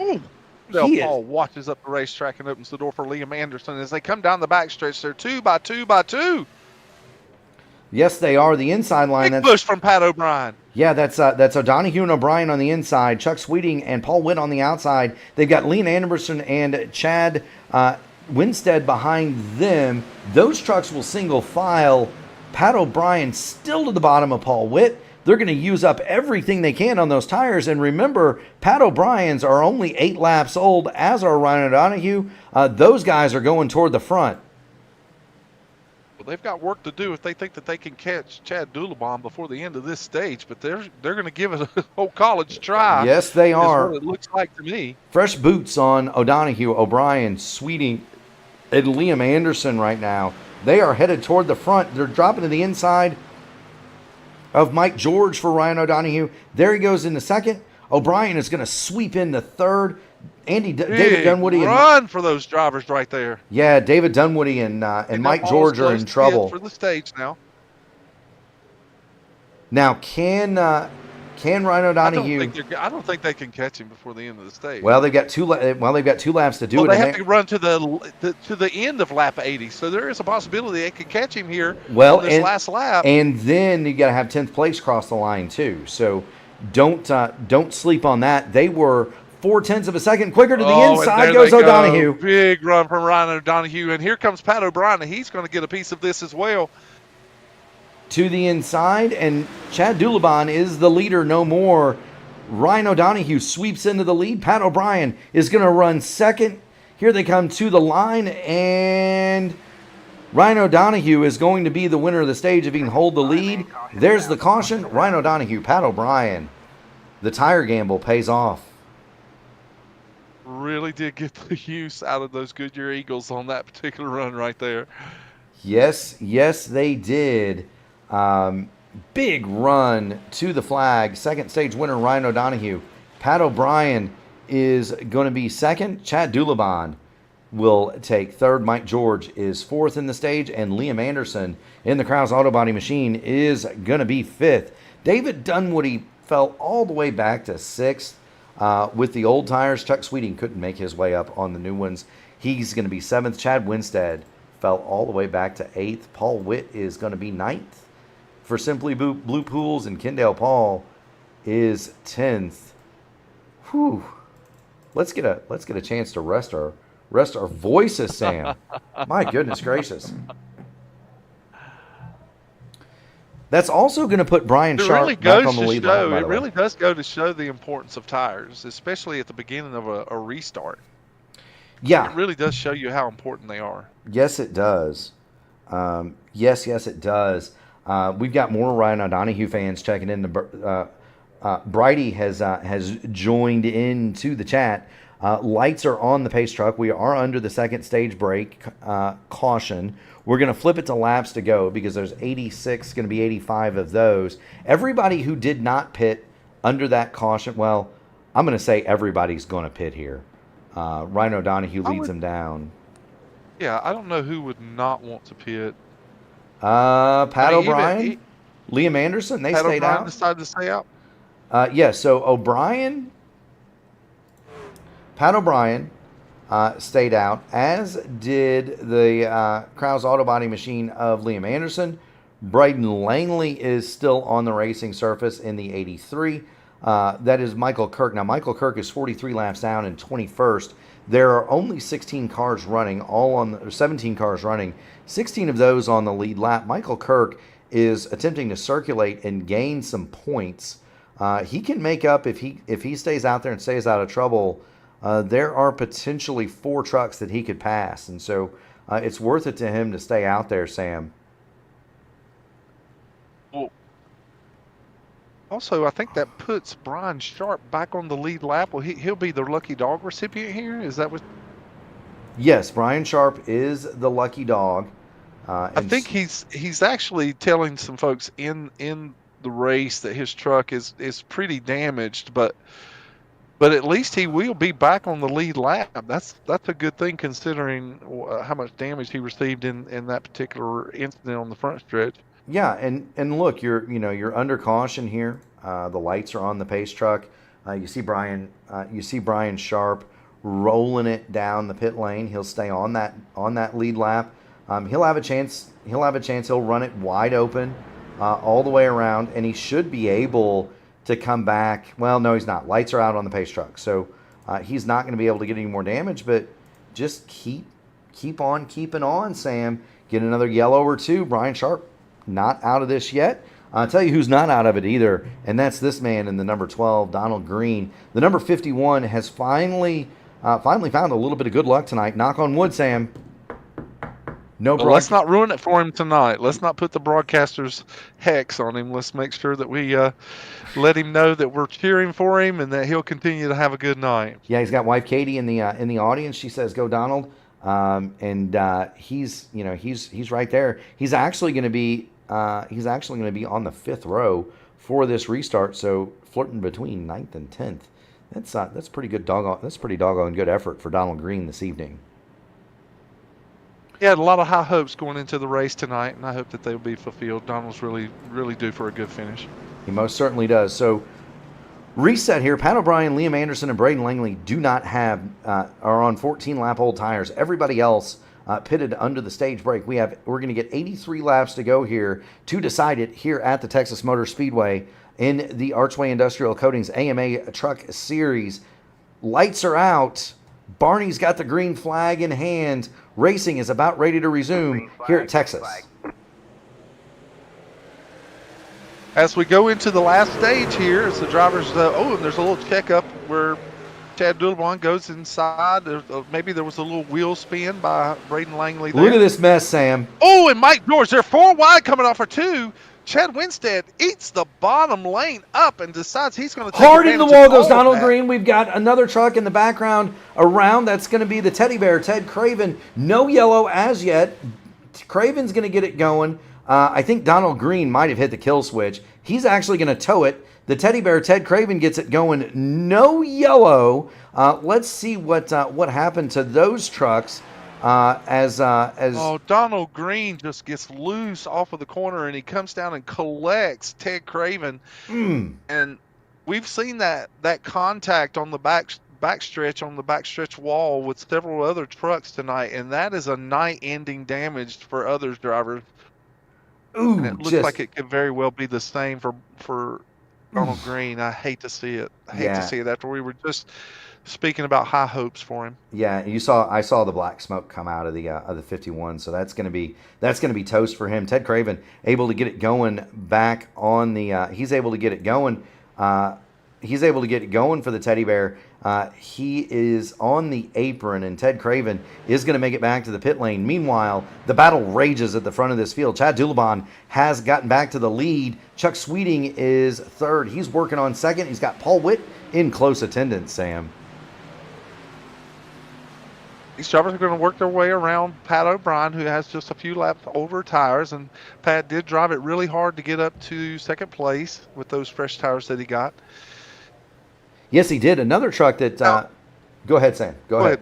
No, it's all right. I was going to say that in this particular stage, we're running with about 82 laps when the green flag fell. A lot of drivers we'll see some strategies play out here, and depending on where you are during the cycle, there'll be some drivers like Kendall Paul did last night in the Grand National race, where they will try and come in and short pit so that they can make up as much ground on fresh tires, in hopes that the leaders will stay out longer and give them an opportunity to close the gap. So we'll see if we stay green, we will see some pit strategy playing out among a lot of these drivers, and that may be what drivers like Pat O'Brien and several others had in mind when they decided to start this last restart on older tires. Well, the other thing that they may be looking at too, Sam, and don't discount this one, we had 4 sets of tires in the pits. Some guys had burned a set in that second to run to the flag in that second stage, like Ryan O'Donoghue. Pat O'Brien did the same. So, they were short a set. The other bit that you might like to point out is Chuck Sweeting is pulled up on the back of Chad Dulabon, and Paul Witt is right there as well. What the other part of that is, for those guys who didn't maybe they're thinking they want to set in the pits in case there's a caution with 20 to go. They can have the only pair of fresh boots. Late race heroics are always Yeah. a dream of a driver. All drivers have this fantasy about being able to go in and get fresh rubber and then make a big dramatic run to the front in the closing laps. I mean, it's like the basketball player that wants to hit the three-pointer at the buzzer, or it's the football player that likes to score the touchdown in the final seconds. It's no different in racing. They all have this desire to achieve something in the final laps of the race. It's just something fun to think through while you're racing. It really is. I've always had that kind of mentality. Absolutely. Do want to thank Kendi for the super chat. Thank you so much to the fans that are in attendance. We've had a great crowd all throughout the Archway Industrial Coatings Truck Series race this evening. Chad Dulabon leads it, Sweeting second. Witt is third. They've been joined now by Chad Winstead and Mike George, the top five all over each other. Tough break for Donald Green. We've got to stop mentioning him mid-broadcast, Sam. I think that's going to be the ticket, but the top five have pulled away. That's Kendall Paul in sixth, Pat O'Brien in seventh, and then a huge gap back to Ryan O'Donoghue in eighth, David Dunwoody in ninth, and Mark Cofield in 10th. Liam Anderson is another 1.6 seconds behind them in 11th. And so those trucks that are on 24-lap old tires, they are struggling, Sam. Challenge for the lead. Sweeting to the bottom. This time I think he's wanting to see how hard he can push Chad Dulabon, or at least see how hard he can push his own truck so that he can know how to race Chad Dulabon in the final stage, after the final pit stops of this particular long run. It's going to be interesting to see what Chuck Sweeting's going to learn from this, as we already know that Chad Dulabon's got a fast truck. Paul Witt learned in the first, which I'm sure he's studious enough to pay close attention to how he ran the first stage, that he pressed very hard and then began to fall back a little bit, and so maybe he's learned a little something as well, so that he can be competitive in the final stages. Yeah. Too. It's going to be good to see how the drivers play out this final part of the race. It is indeed. Chad Dulabon has not been raced this hard all night long. And he is making a concerted effort to hold on to that top spot. Well, he's not letting Chuck Sweeting go. He's just not going to allow him to go. No, sir. And some of the experts in the chat, Justin Kirby, say, hey, Lewis Hayes, they've advised that dirty air is big here in these trucks here. And so Chad Dulabon wants to maintain that clean air. Chuck Sweeting wants it too. And they are having a dispute over who gets to lead this race for about the last four laps. Big run into the corner by Chad Dulabon. He drove it in incredibly deep right there. He does indeed. Now, just to kind of think about this, we kind of established last night, you run that high line kind of at the risk of your tires. So close. Yes, they are. The camera went inside of Chad Dulabon. So close. But we that's established not a GoPro, that's a go gone. Yeah, we established that last night though, Sam, that you run that high side, it is at the expense of tire longevity. Dulabon is staying there, but you gotta wonder how long he can do it. Steady line though. His line looks really steady. Yes, it does, and he's been able to maintain the lead here. And Paul Witt, the best seat in the house, is just waiting to see how things play out.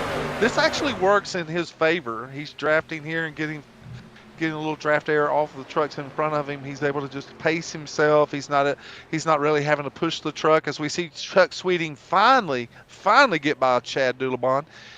And now we'll see what Paul Witt has for him, or if Chad Dulabon's going to allow those tires to cool off, and then he'll make a run at Chuck Sweeting in the following laps. Yes, they will. And you gotta wonder, did Chad Dulabon finally say, okay, I can feel the tires starting to burn up? Meanwhile, Paul Witt into the back of Chad Dulabon. I don't think that he disturbed the truck very much, but I think there was contact.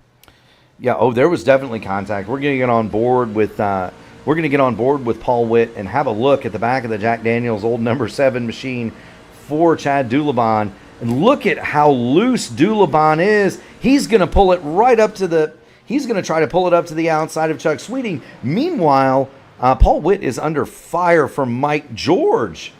Now we're gonna have a battle for Now the Paul lead. Witt's just conceded that Paul Witt has just conceded the spot, and he told Mike to go. He threw his hand out the window and let Mike George know that he can go on by on the low side.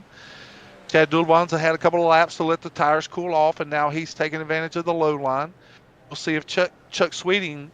No, Chuck's not going to fight him out there. He's going to allow himself to fall in line. So that I think both drivers would rather be on the bottom in this particular instance. I really do. Yeah, and it's worth mentioning, too, the front six have pulled a 3-second gap over Pat O'Brien on those old tires in 7th. David Dunwoody runs 8th, Cofield 9th. Ryan O'Donohue is 10th. Brian Sharp, Liam Anderson, Braden Langley, Jeremy Dunwoody are the remainder of the lead lap trucks. Ted Craven has brought his wounded machine back out onto the speedway. He is 8 laps down. Donald Green is still in the server, 17 laps down. Michael Kirk is circulating 43 laps off the pace. Trying to see if he can't make up. There are potentially now 5 spots available for him if he can just continue to circulate without incident. Donald Green checks in. He says he's all right after that hard hit, but he couldn't get the truck to go, so he's going to be back on the hauler. I worry that Donald's going to probably take the Will Smith approach to our broadcasting in the future, and he would rather just us keep his name out of our mouths. Ooh, I'm gonna say that man has had more bad luck with broadcasters. Donald Green's doing good, and then the next words out of my mouth are somebody's in the wall, and it's Donald Green's in the wall on the back street. We've got to end that trend, Sam. We've got to end that trend. Meanwhile, let's go. I'm not laughing at you, Donald. We really are rooting for you. We really are. Kendall Paul is pulled up on the back of Chad Winstead, and that's really the closest race for position. David Dunwoody went by Mark Cofield, and so he's now going to be in charge of running down Pat O'Brien. The thing about that deal is Dunwoody's on the fresher tires, but he's running essentially the same speed as O'Brien in front of him. Kendi says they'll get a checkered someday. Absolutely. Absolutely. Keep on keeping on, right? Watch this. You always have to race and put yourself in the position to win, but I don't know who Kendi's talking about. Kendi has had his fair share of checkered flags in his career. Yeah, 100%. Look at Kendall Paul, though. Chad Winstead blinks out, comes back. Kendall Paul is right around the bottom of the Texas Motor Speedway. Chad Winstead is shading it up about half a lane, and Kendall Paul has pulled right onto the rear spoiler of Chad Winstead. Kendall showed us in the first run that he's willing to be patient on the long run payoff. He has shown us that. In this particular case, in this last run, he has decided not to allow the leaders to get too far ahead of him. But he's still not pushing the truck for all it's worth. He's still maintaining a steady pace, and so I look for Kendall Paul to slowly make his way up here. Now, by the end of the 40-lap run in the first stage, I did notice that there was a little equalization with he and the leaders, but his lap times were as good as the leaders in that first run. And he's not allowing them to get away. He's not allowing. Before he dropped back 5 and 6 seconds, but that's not the case in this particular run. Now he's less than 2 seconds behind the leaders, and I think he's happier there. They're better than the leader now. Kendall Paul last time through 31.222. Chad Dulabon 31.306. Mike George is the fastest truck on the speedway. 31.197. Of course, that changes now, but he is pulled into second place past Chuck Sweeting. Mike George is now going to put the challenge to Chad Dulabon. We're 59 laps to go, Sam. And now we're starting to get into that window. That 20-lap window. Yeah, we're starting to get into that window where green flag pit stops become available. I'd say that really opens, about 50 to go? You can make it to the end? Well, you'll have, yeah, of course. But the way that this last stage played out with about 82 laps, there was about 82 laps to run when we had the restart. Correct. They could split this run in half easily. So around lap 125. You may see some drivers that will already come in and get fresh tires at that particular. They'll just split this run in half. If you saw someone like Chad Dulabon, who would be pulling away like we saw with Greg Evans in the Grand National race, if he has a big lead, then he may stay out a little bit longer. But once one truck comes in and starts taking on tires, I think you're going to see a lot of the other drivers follow suit. Yeah, I don't foresee Chad Dulabon getting away from Mike George or Chuck Sweeting like Greg Evans did last night. So to be completely fair, Sam, I don't think we're going to see that same strategy. The question is, who's going to be the first taker? Is it going to be Kendall Paul? He's now fourth. He's gotten by Paul Witt. Is it going to be Kendall Paul? Is it going to be somebody like Pat O'Brien? Pat O'Brien has lost the position to David Dunwoody. Dunwoody, by the way, the last time through was the fastest truck on the Speedway. Is it going to be a Pat O'Brien? Is it going to be Ryan O'Donohue? There's Ryan running around. He is 10th. Is it going to be somebody like Brian Sharp? Sharp's got his truck fixed. I mean, he's 4 seconds back. But he's got it fixed up good enough to be on the lead lap and gaining spots. Is it going to be somebody like that? It's not going to be Dulabon, George, or Sweeting that makes that gamble. It's going to be somebody from the back here. Liam Anderson would be another candidate in the Krause Auto Body machine.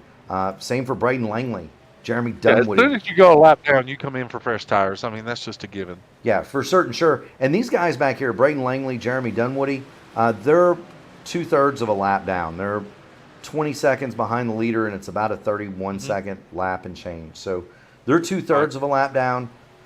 They're about a second off the pace, more or less. Ted Craven has just called out that he's coming in for his pit stop right now. Well, and Ted Craven is 8 laps down, so it's been a rough night for the Teddy Bear.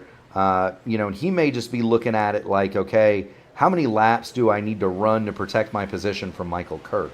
Because he's 35 ahead of, he's 35 ahead of Kirk, and so, and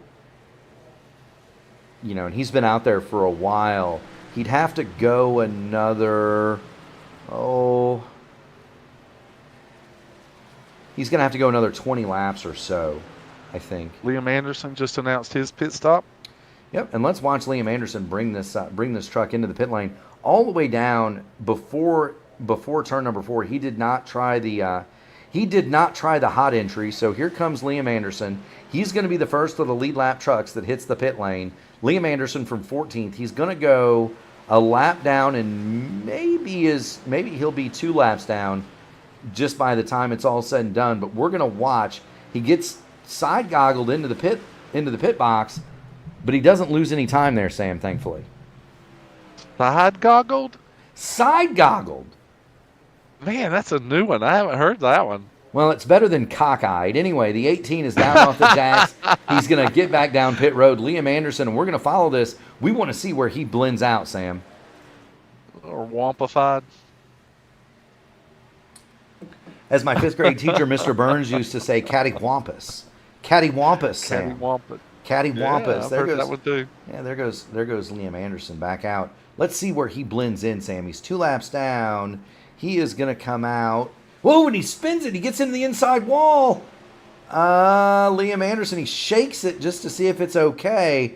So he's going to be 2 laps down plus 7 spots. He came out right behind David Dunwoody. And now he's coming right back into the pit area. I think it's blowed up, Sam. Yeah, that truck's at dead stick. I think he got in the inside wall and it blew the engine. Because there are no RPMs on the number 8 of Liam Anderson. On the 18 of Liam Anderson. Wow. And let's show the fans what happened there, because this is easy to do when you're coming off the pit lane. And just on cold tires, and you give it way too much throttle on that flat side of. There is no banking there. There's very little to no banking on the bottom. It is also extremely narrow. And there he goes, and it just gave it a little bit too much of the welly right here. And it doesn't take much. There it is. Around he goes, and he catches the edge. So he catches the edge of the wall and hits it hits it at a 45-degree angle there, Sam. And that's going to be the night over for Liam Anderson. Into the pit lane, blown engine out of this event. We're going to get back to the battle for the lead. So he would have been the early adopter. Wow, that contact was so minimal. I can't imagine that contact caused engine damage. That's mind-boggling to me. Could it have been maybe he was trying to save the truck and stepped on the clutch and the brake at the same time? Yeah, maybe. Yeah. It could very well be the case. Or panic downshift maybe. I've done that before, where you get sideways and you click the downshift paddle, and it blows it up. I've done that before. Money shift it in a situation like that. This is the battle for second. Chad Dulabon. I know Donahue's on the pit lane. Yeah, so Donahue's going to be the first truck now to come to the pit lane. We're watching the battle for second. This Mike George has second. Chuck Sweeting wants it. This is around the 120, 125 lap prediction that I kind of thought that it would be, where these drivers are kind of splitting this last run up. You're so smart, Sam. I don't know about smart. That I'm just sharing with you what I would do if I were in the race. That's probably what my strategy would be, is to split it up into two. Especially if I wasn't Chad, if I didn't have the pace that Chad Dulabon or Mike George or those front runners have. If I didn't have that kind of speed, then I would want to make up time with fresh tires. Sure. But Mike George, Chad Dulabon, Chuck Sweeting, those guys have proved to be class of the field tonight, as well as Kendall Paul, and those drivers are fast. And if I didn't have that kind of pace, then I would try to make that up. And fresh tires are the only way to do it. Yeah, let's give a shout out to let's give a call down to Pat O'Brien. He's on the older tires. He's been out there 53 laps. Braden Langley is the other one out there on the old tires. So Pat O'Brien is just nearing the end of his run. He's managed to keep up here. He's sitting 8th. Mark Cofield is 9th. This is the closest battle on the racetrack. They're going to put a lap on Jeremy Dunwoody here. Maybe. Jeremy has just stopped, though, so maybe not. Meanwhile, I don't recommend anybody follow me for race strategy. The last time I was in a car, Sam, I crossed the finish line upside down. So you don't want me calling your race strategy. That's a bad idea. Chuck Sweeting and Mike George have resumed their battle for second. They had split apart a little bit, and now they're right back together, Sam. Chad Dulabon is now, at this particular point, proved that he has a truck that can go on the long run just as good, or if not better than Mike George is going to come to the pit lane. His lap times are better than anyone else on the racetrack from what I see. Mike George is blinked. Outside of fresh tire trucks with fresh tires. Yeah, Mike George is blinked. Mike George came to the pit lane, and so he is going to be the first of the front runners. Kendall Paul, Paul Witt, Chad Winstead, David Dunwoody, Pat O'Brien are all bringing their trucks down to grab fresh rubber. And I would suspect that Chad Dulabon is going to want to follow suit here. Oh, Paul Witt just hit his mark. Wow, he just hit his mark. I thought he drove through this pit box. Now Chad Dulabon was right on it. Chad Dulabon is going to cover. So Dulabon pits. That hands the lead to Chuck Sweeting. Now, Sweeting, if you're in this situation, you've made your bed, you want to go at least one more lap so that if the caution did come out, you would have everybody trapped a lap down, and you would be able to come to the pit lane and have the tire advantage. So he's made the bed, and he's gonna lay in it for a few more laps here. Brian Sharp has a speeding penalty, too fast exiting for Brian Sharp. He's going to have to answer that with a drive-through. And that's a 40-second hold, or is it a drive-through? It depends. If he's speeding on entry, it's a hold. Right, that's a 40-second hold. If he's speeding on exit, then that's a drive-through. Yeah, he's not being held in his pit box now, so I would imagine that Brian Sharp is going to answer that with a drive-through, and he's going to do that now. So Brian Sharp is going to bring that truck in. He'll answer the drive-through. We are awaiting the pit stops for Chuck Sweeting and Mark Cofield. They are the only two that have not stopped Chuck Sweeting is your leader. Cofield second. Chad Dulabon has led for the balance of the event, but everybody else having stopped is one lap down. Just looking kind of at the map now. Chuck Sweeting is going to bring it in to the pit lane. Chad Dulabon is coming through turns 3 and 4 right now. So he will unlap himself, as will Mike George. And that's going to turn the lead over to Mark Cofield. Although Cofield is very slow.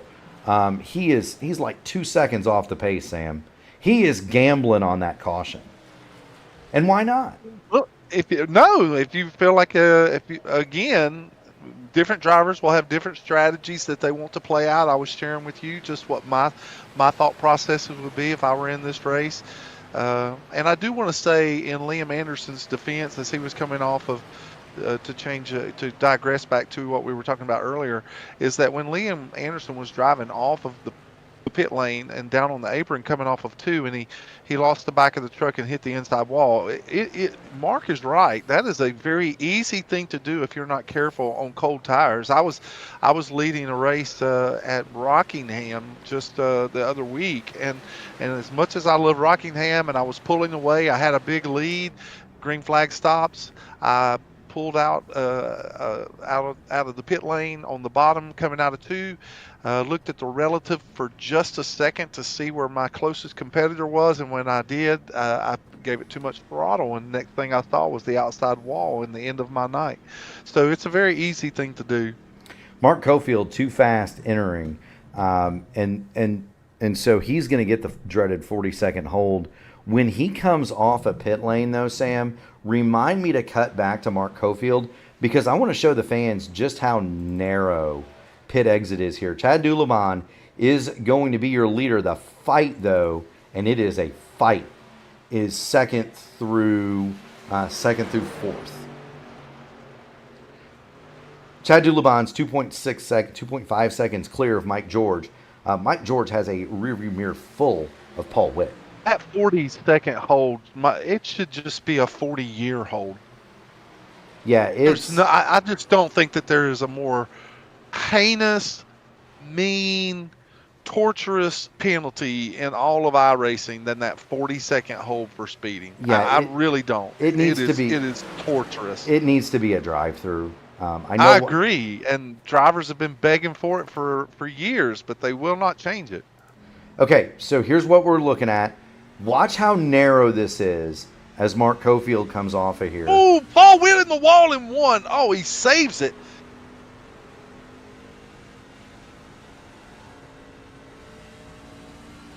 But that's how narrow that is, and you saw it get really light with Mark Cofield right there. He is going to go 2 laps down back to 12th position. Meanwhile, the battle rages. Paul Witt flattened the side of that 29. He just kept on trucking, pun intended, and he continues to run third. He's still running down Mike George for second. Kendale Paul, he is the interested observer here in fourth. Meanwhile, David Dunwoody has gotten by Ryan O'Donohue into 7th, and he has started to run down. Chad Winstead back here. That could be a top 6. Now, I don't think these guys are about 5 seconds behind Chuck Sweeting in 5th. I don't think we're going to see a change there.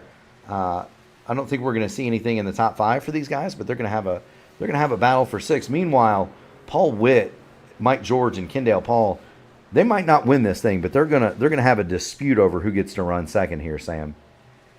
Well, there's still the bragging rights for having a podium finished in the AMA Truck Series as well, and these drivers, they covet those top 3 finishes. So if you realize that you don't have a truck that might not be able to compete with a leader, it doesn't mean that if you're running in the top 5 that you don't want to finish within the top 3. There's always goals of pushing to get to the next truck in front of you, and that's just part of racing. Absolutely, Sam. We're going to get 30 laps to go this time by Chad Dulabon, your leader. We're watching the battle for 2nd through 4th. Chuck Sweeting has made up some ground in 5th, and then you've got nearly 6 seconds back to the Winstead, Dunwoody, Ryan O'Donohue battle for 6th, 7th, and 8th. This is the best battle on the racetrack. You're watching the Archway Industrial Coatings Truck Series live on the P1 Broadcasting Channel. We do have a good crowd in attendance tonight. Do want to thank everybody. Make sure you smash the like button on the video. Ring the bell to subscribe to the channel so that you can be notified of all future P1 Broadcasting events like the AMA Grand National Series, the AMA Truck Series. We've got a slate of open wheel content in Indianapolis coming for the month of May. It's about to be fun. Chuck Sweeting cranks it to the inside of Kendall Pole and almost spins the truck out. Sam, he caught that back fast. Yes, he did. Leave it to me to start doing a readout, and then insanity to ensue. Yeah, what a save for Chuck Sweeting.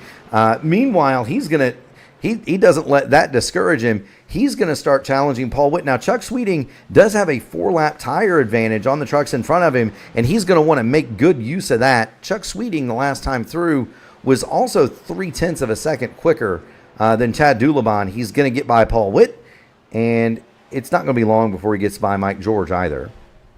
If he pushes this truck too hard, though, he's going to find that those tires are going to equalize out very quickly. Yes, they are. So Chuck Sweeting, he's going to go back into second. Chad Dulabon is the leader, but Chuck Sweeting is coming. Last time through for Dulabon, 37.17. Chuck Sweeting, 30.401 rather.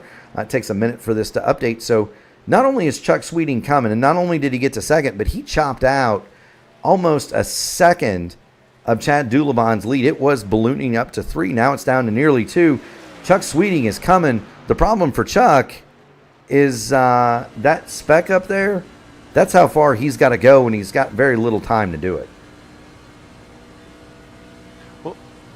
Well, Chad Dulabon's proved that he has a great truck on long runs, as good as anyone else in the field. In fact, he was pulling away before green flag pit stop started in this particular stage. So it's gonna take a feat for Chuck Sweeting to get up there, but it's not going to be for a lack of not trying. That's for sure, because Chuck Sweeting is on a mission. Yeah, he is, and I don't know, and maybe you can kind of allude to that, Sam. How much difference is that 3-4 laps on tires for Chuck Sweeting? Is it big? Is it not? Kind of what are your thoughts on that? The other bit is, could Chad Dulabon just kind of be playing possum? He's going to go by the lap truck that is Michael Kirk. But is he kind of playing possum, knowing there's a huge gap between him and Sweeting, saving his tires for when Sweeting could get there? That's a great question, Mark, but you and I both know that if you pull out to a big lead, that you don't have to keep pushing the truck or the car. You don't have to keep racing incredibly hard. Once you put yourself out to a big lead, you can pace yourself a little differently, and you can manage your tires a little bit better once you've pulled out to a big lead. Chuck Sweeting, on the other hand, has got to utilize those 3 and 4 lap pressure tires just to get up to where Chad Dulabon is. And in order to do that, he also has to try to manage the tires in a way that he doesn't burn them down too quickly. He has knocked some of the lead off of Dulabon's advantage here. He's down to 1.8 seconds on this time by the start-finish line. But with each lap, each time he gets by, more and more you will see that these tires will equalize off, and Chad Dulabon, who's had the advantage of just being consistent, will probably win out in that particular instance, just because he has not pushed the truck to like Sweeting has in this last run. You know, that's a good point. The lap times, by the way, they've more or less equalized. So it was at least 2 to 3 tenths a lap. Now it's more like 50. Now it's more like 50 thousandths. Right, it's down to less than a tenth. Yeah, and it's not because Chuck Sweeting is going slower. It's because Chad Dulabon has picked up the pace. He was running around in the 85s or the 9s. He dropped that back down into the 30.6 second bracket whenever Sweeting started to catch him. Sweeting is still quicker, 872 to a 639 the last time through. But it's not decisive as it was, yeah. We don't know for sure. Chuck Sweeting could very well have a blistering jet under his backside, and he's been holding out the whole race. We don't know that, but all we have is the information that's in front of us, and everything that we've seen during the night works in Chad Dulabon's favor. But like anyone who watches racing or is a racer, we would love to see a race to the finish.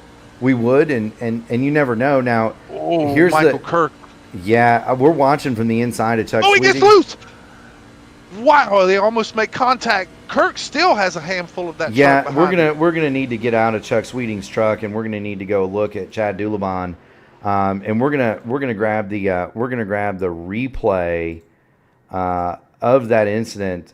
Michael Kirk, just so everybody is aware here, is 53 laps off the pace, and that is the leader. And watch this off of turn number 4.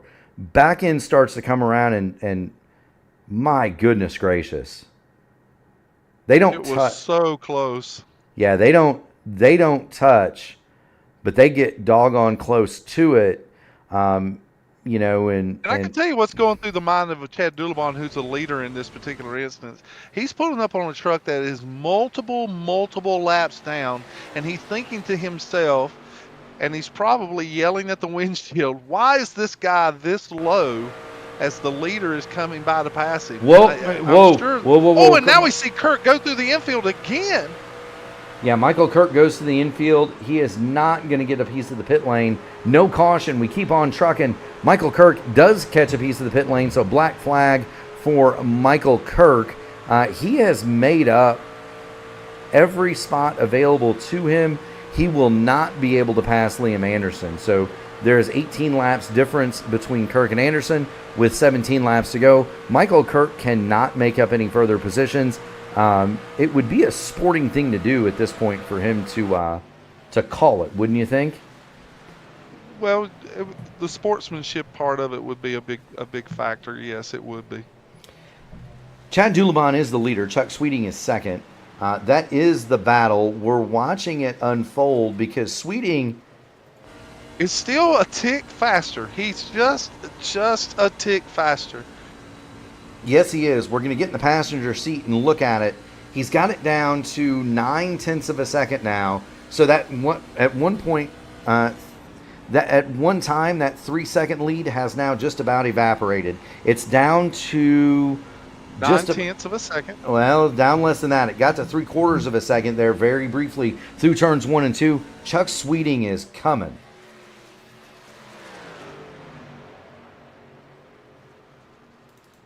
I'm telling you, it's just like 10-year-old Sam when Grandma's making biscuits. You get a whiff of them and you want to get into the house. You want to get into the kitchen. And Chuck Sweeting could very well be in that same position where he can just smell the leader. He just wants to get up there and race for the win. You know, and it's like that sometimes where, you know, you're adrift, you know, but you can't Chad see him. Faster lap that time.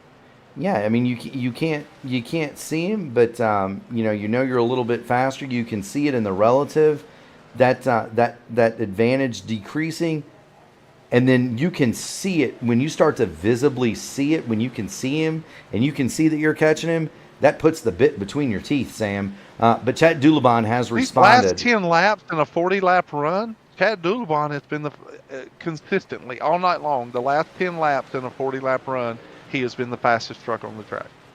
Yeah, and right now, the times have equalized. Chad Dulabon was 20 thousandths of a second quicker that last time through. Both of those trucks are 2 to 3 tenths quicker than anything else out on the racing surface. But Dulabon responds this time through. Chuck Sweeting responds a little bit faster. The problem for Sweeting, though, is he's got a lap truck in Mark Cofield on fresh tires behind him. Not fresh, but comparatively so. 10 laps on Dulabon, 6 laps on Sweeting. So just kind of keep an eye on that, Sam. Is Mark Cofield going to figure into this at all? I think Mark Cofield being being in the position that he's in right now, 2 laps down, he has no reason to get up here with these leaders and race. And if he's doing what I think he's doing, I think he's just purposely riding behind these 2 trucks so that he doesn't get involved in the mix. That's really what it looks like to me, which is really a classy move by Mark Cofield if that's what he's doing. I was going to say too that Chuck Sweeting. One disadvantage of being in his position is that once you see the truck in front of you and you begin to see that the deficit is closing up a little bit, and you begin to think, I might be able to catch him, it does have a tendency to make you want to overdrive the truck. And that is one of the downsides to those particular instances where you are so eager to get up to the truck in front of you and make a play for the win that you're overdriving the truck and burning up the right front and the right rear.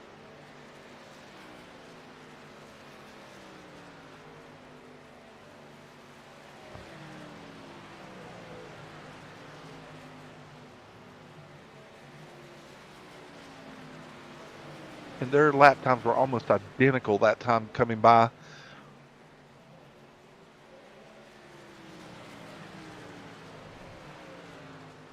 With 8 laps to go, Chad Dulabon. Oh, we see Chad Dulabon blinks out there for a moment.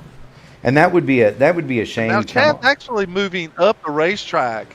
He's moving up the racetrack coming off of turn 4. He's using a little bit more of the racetrack as he's on his exit.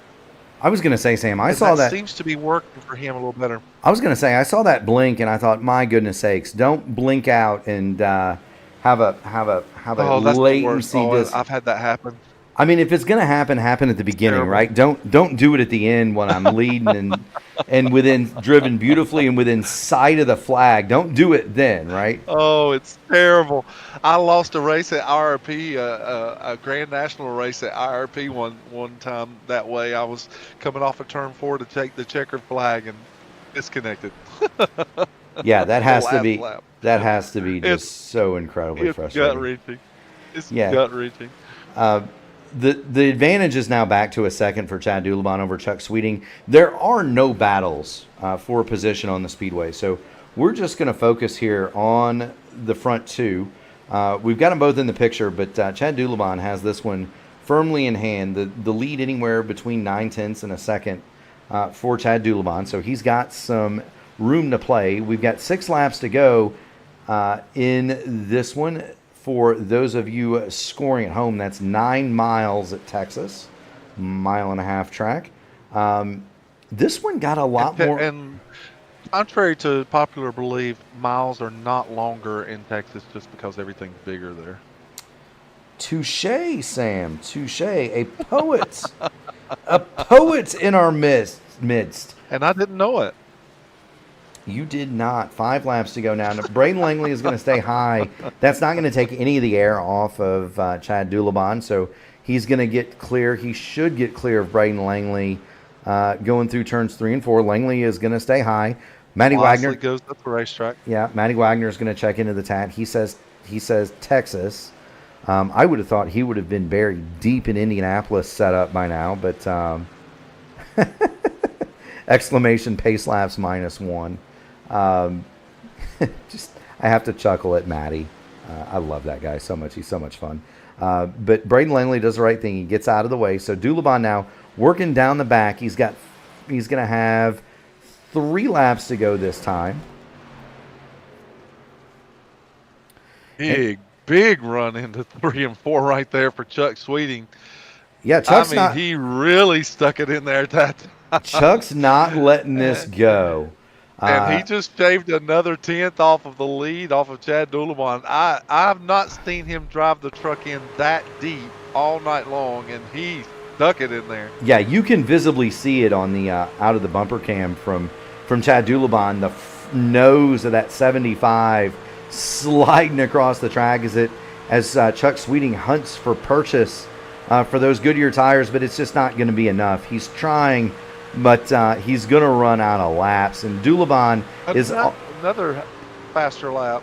Yeah, well, that time though it was much closer. So Dulabon, he's looking at that relative And he's saying, okay, you closed up on me that time. I can go faster. We're coming to the white flag here. Yeah, I can go faster, and that's kind of the way that works sometimes. Here comes Dulabon. Barney's got the white flag. This is the last lap here at Texas in the AMA Archway Industrial Coatings Truck Series. Chad Dulabon is the leader. Chuck Sweeting is second. Dulabon through 1 and 2 the last time through the odd end of the track. He'll come down the backstretch and look for the even part. Well, he's certainly going through 3 and 4, and he's smooth as Chinese silk as he comes through here and drives off to turn 4. And here at Texas Motor Speedway, we find that Chad Dulabon is going to be the winner of our race tonight. Great job by Chad Dulabon. He is, and here's how long this takes. Mike George just crossed the line. That was the margin of victory for the front two. We're still waiting on Chad Winstead. There he is. Ryan O'Donohue, David Dunwoody come through. Pat O'Brien and Jeremy Dunwoody. Well, Pat O'Brien's the last truck on the lead lap. There he comes. That is a huge margin of victory for these trucks. My goodness. It is. What a big time win for Chad Dulabon too.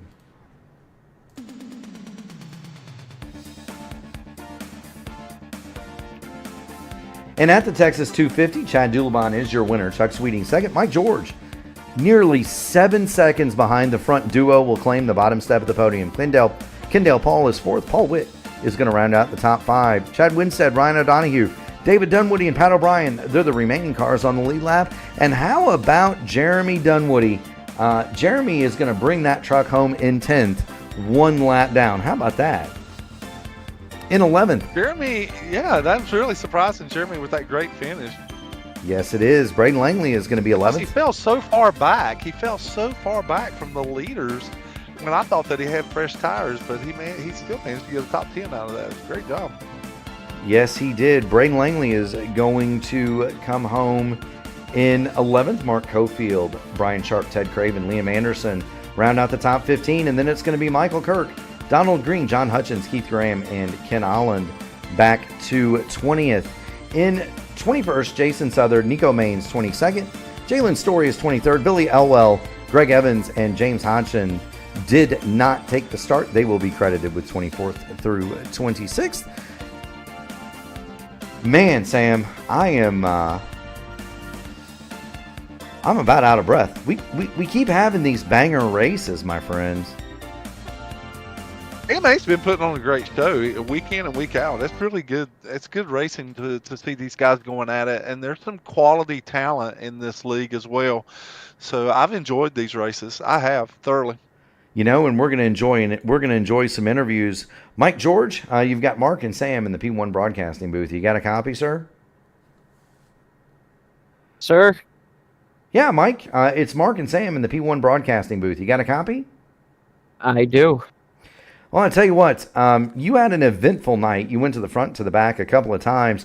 You were racing all around the front there. At the end, Chuck and Chad, it was the Chuck and Chad show. They just kind of checked out on you guys. What could have got you closer than 7.5 seconds off the lead? Well, I was just talking to tweeting about this. I have haptic feedback sensors in my pedals, some magic. And I don't have them calibrated to Sim Hub, and they wouldn't stop vibrating after when we came in for that green flag run. So my feet were hurting pretty bad. So I had nothing for them. So I kind of just laid back and did my run. But yeah, we were up there for a little bit batting with those guys. We had a good truck. Definitely thought I would have had something for those guys, but. What can you do? And, yeah, still awesome racing. These guys are super fast. It is not easy to get a win with these guys at all. But hats off to everybody. Everybody raced clean. A lot of respect, letting guys go. Very happy. Very happy. Mike, you've proved it week in and week out that if you're given the opportunity to have a clean race and not get caught up in someone else's mishaps, that you're a front runner, and tonight is no exception. You had a good run. I was just a little curious in your particular instances. Did you use those first two stages to try and figure out how hard you could push the truck, or what your advantages or disadvantages to those other guys would be? I know that you said you were having a little bit of equipment issues, but did you do any evaluations in those first two runs to see what you might be able to might have for Chad before the end of the race? Oh, of course. Mile and a halves in general are a weak point for me. Uh, and I know Chad and Sweeting, this is right up their alley, and I kind of wanted to follow behind them for a little bit and kind of get the lay of the land, and kind of helped me a little bit, save tires, but I was still pushing. It it wasn't the easiest race, the pedals were working fine, but just at the end there they kind of screwy. But yeah, I don't think I had a first place truck anyways. Just those two guys, these type of tracks. Just thought I'd lay back, kind of keep my spot where where I was good at, and let those two race out for the win. Well, you most certainly did that, Mike, and we do congratulate you on your third place run, as is the tradition here at the P1 Broadcasting Network. Friends, family, sponsors, shout outs. The floor is yours. Yeah. AMA Industrial Archway, or Archway Industrial. My apologies. P1 Broadcast. You guys are just phenomenal in what you do, and we greatly appreciate it. Premier iRacing setup, Richard Murda Driving Academy, Dark Horse Performance team that we got there, Black Magic Studios, Trak Racer, Rogue Energy, and so I don't forget Admin Box and friends. Yeah, you don't want to forget Fish. Keep going fast and having fun, Mike, and we'll see you at the next one. All right. I appreciate it, guys. Have a good night. We appreciate. Great job, Mike. We appreciate Mike. We're going to go ahead and grab Chuck Sweeting. He is second on this evening's affair, and there's Chuck. Chuck, you've got Mark and Sam in the P1 Broadcasting booth. You got a copy? Hey guys, how's it going? Better for you than us. I wanted to just ask, how hard did you drive in that last segment trying to get up to Chad? Hard as I could. I'm sweating here. He just had the edge on me all night, and I tried different tire strategy, and I'm not sure if I should have pitted sooner or later, but I could get to him. I just, you get to a point and the tires are worn, and you get that aero to deal with, and he was just good. It's just nothing. Can't take anything away from him. He was good all night and deserved the win. Well, Chuck, there was one great run tonight, by the way. It was a second place finish. Is nothing to scoff at, but there was one little juncture in the race there where you really took it to Chad to race him and got inside of him. You guys were door to door for several laps until finally he kind of relented and then came back and passed you again just a few laps later. But what was going through your mind here? Were you trying to push him to see how much tire that he could use up? Or were you hoping to see how much tire you could save? Or what was going through your mind when you were trying and taking the lead in that particular instance? Yeah, you're exactly right. I was trying to, hoping that maybe he would use up a little bit more tire in that outside groove.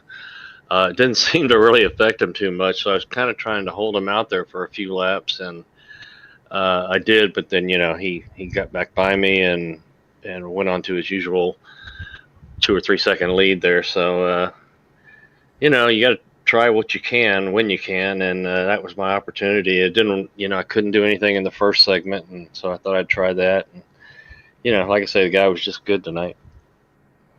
Well, I tell you what. So are you. You can't take that away from yourself. Yeah, it was a good night. I'm happy with it. It's a little frustrating when you can see it right there in front of you. Half 3/4 of a second away, but you can't take anything away from the whole race. It was a good race, great was a good driving race. by all the drivers, great courtesy from the lap cars or lap trucks at the end there. It was good. So hopefully the fans enjoyed it. Well, we certainly enjoyed We it. sure did from the booth. Yeah, we did. We Good. certainly did from the booth, and we had another big audience tonight, Chuck.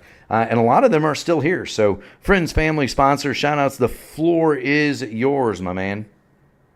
I just want to thank the fans for tuning in. Thanks to Archway for the support in the league, and thanks to Kendall for all the hard work he does, and the great broadcast you guys do in the booth. Thanks to all the drivers just for being good, clean drivers and courteous, and they make you work for it here. So it's been a lot of fun. Yes, it has. Well, thank you so much for stopping in, Chuck. We'll get you back into the waiting room. Keep going fast and having fun, buddy. All right, thanks. You guys have a great night. Yes, You sir. too. That is Chuck Sweeting. And we're going to get the man of the hour up here, Chad Dulaban. There's his truck. We're going to need to move him up here. Chad, this is Mark and Sam in the P1 broadcasting booth. You got a copy? Yeah, I got it. Perfect. Well, I don't really have much to say. That was a dominating performance. I'm going to let Sam ask the questions since he is much more well-versed in running these trucks. But heck of a run, my man. Sam, what do you have for the winner? Dad, didn't know you were a professor. Had no idea that school was in session tonight. Yeah, it just looks easy. It was not that easy. It might have looked easy, but I had my hands full. Chuck back there had me sweating. Well, what was going through your mind when you began to see that the relative kind of closing up and he was making up a little bit of time on you there?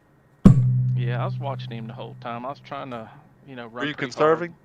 Yeah, conserving a little bit, but trying to keep that same gap.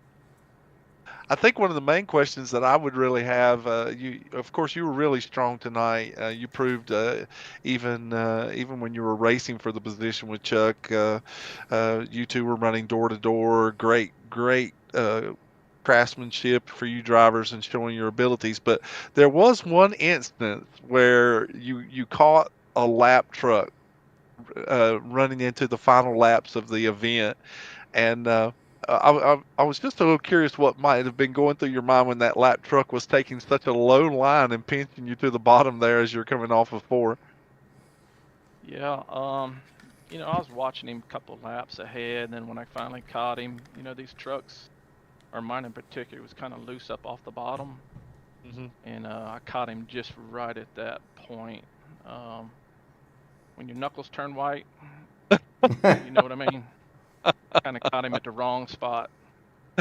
It was certainly a nail biter for sure, as close as you guys got coming off of turn 4. But all in all, what a tremendous job you had tonight in driving that '98 Jack Daniels truck to the win. You certainly were the class of the field. Well, thank you. Well, I'll tell you what, Chad, thank you so much for joining us in the booth. As is the tradition here at the P1 Broadcasting Channel, you've done this before. You were the winner at Atlanta. You were the winner at Homestead. You're the winner at Texas. Friends, family, sponsors, shout-outs. The floor is yours, my man. You've earned it one more time. Yeah, just give a shout out to friends and family and all the drivers in the league. Pretty clean race. And admin guys, y'all do a great job also. Thank you so much, Chad. We have no admin responsibility. I don't want that job, but they do a great one. Keep going fast and having fun, buddy. We'll see you next week. You hear? All right, we'll catch y'all next time. Fantastic win, Chad. Thank you. That is Chad Dulaban, and we'll get him back to his Discord. Sam, this is the third win. I so enjoy these races. I really do. I so enjoy these races, and the guys are putting on. It seems like each week they're putting on a better show. I'm going to have to second that motion. Chad Dulaban, the winner tonight. This is his third win in the AMA Truck Series, and just to underline how good he's been, he is the only multiple winner on the season, and he's got 3. The AMA Archway, the Archway Industrial Coatings AMA Truck Series is going to be back every Friday night in the month of May. Next week, they're going to be at Kansas for the Be Weather Ready 200 presented by Storm Tracker 78. May the 16th, we're going to go to North Wilkesboro, and that's going to be fun for 250 laps. May 23rd, the Salute to Service 200 from Charlotte, and we'll end the month of May with the Archway Industrial Coatings 250 at Nashville. June the 6th, we'll end a run of 6 straight with the Rogue Energy 200 from Michigan before they get a week off on June the 13th. Now, do want to let everybody know that we are running into the biggest month on the P1 Broadcasting Network. We are off tomorrow. Gary and Clindy are going to carry the coverage of the Velocity Online Racing Series finale from California. That's going to be at 3:30 p.m. Eastern Standard. It'll be from the California Speedway. That'll be on the Velocity Online Racing channel. Sunday night, the Dark Horse DW12 Series presented by the Joy of Driving. That's going to kick off at 8 o'clock Eastern Standard. Monday night, Clindy and I are going to begin the month of May on iRacing with the Indy Grand Prix with the Indianapolis Open Series. That's going to happen at 8 o'clock, and that's immediately going to be followed by the ISRA Sim Gaming Expo Series. They're going to come to you from Legacy, Kentucky. Tuesday night, the Indy Oval Series. They're going to get their turn at the most famous race course in the world. They're going to have Indianapolis at 8:15. The Horizon IndyCar Series is going to be on at 8 o'clock Wednesday. That's the Wreck and I, Ryan Eric King. Their finale from Indianapolis and Indianapolis at 500-kilometer event. Thursday, Gary and LGN will be over on the Elite Racing Network for the Elite Racing League 500. That is one of the top private Indy 500s run in the service. That's going to be Thursday night over on their channel. Friday, right here on the P1 Broadcasting Network, the iRacing IndyCar Series from Indianapolis. And that's going to be the Indianapolis Road Course. And then the fun begins. Friday night, 9 p.m., the 2025 Fixed Indy 500 Top Split. Who wants to be famous, Sam? Do you want to be famous? I think Sam should enter that race. 9 o'clock Friday night. We're also going to be live next Friday with the Be Weather Ready 200 presented by Storm Tracker 78. That's going to be from Kansas. Next week, as well as May the 15th, the AMA Grant National Series is off. And Sam, that's going to be nice to have some time off in the month of May because we are otherwise going to be busy turning left in Indianapolis, Indiana. With that said, do want to thank my broadcast partner, Sam Crow, the founder of P1 Broadcasting, Gary Godso. We would also like to thank all of the first responders, the military, the police, the firemen, the EMTs, the nurses in the emergency room, all the people that do the hard work so that we can lay our heads down on the pillow in peace. We thank you, Sam, for another week. Man, it was another week and another opportunity to enjoy AMA racing and sit in the booth with you, Mark. And I hope that you have an eventful weekend and that things run smoothly for everyone out there. You can take the belts off, folks. Be comfortable, and thank you for tuning in tonight. Adios, amigos.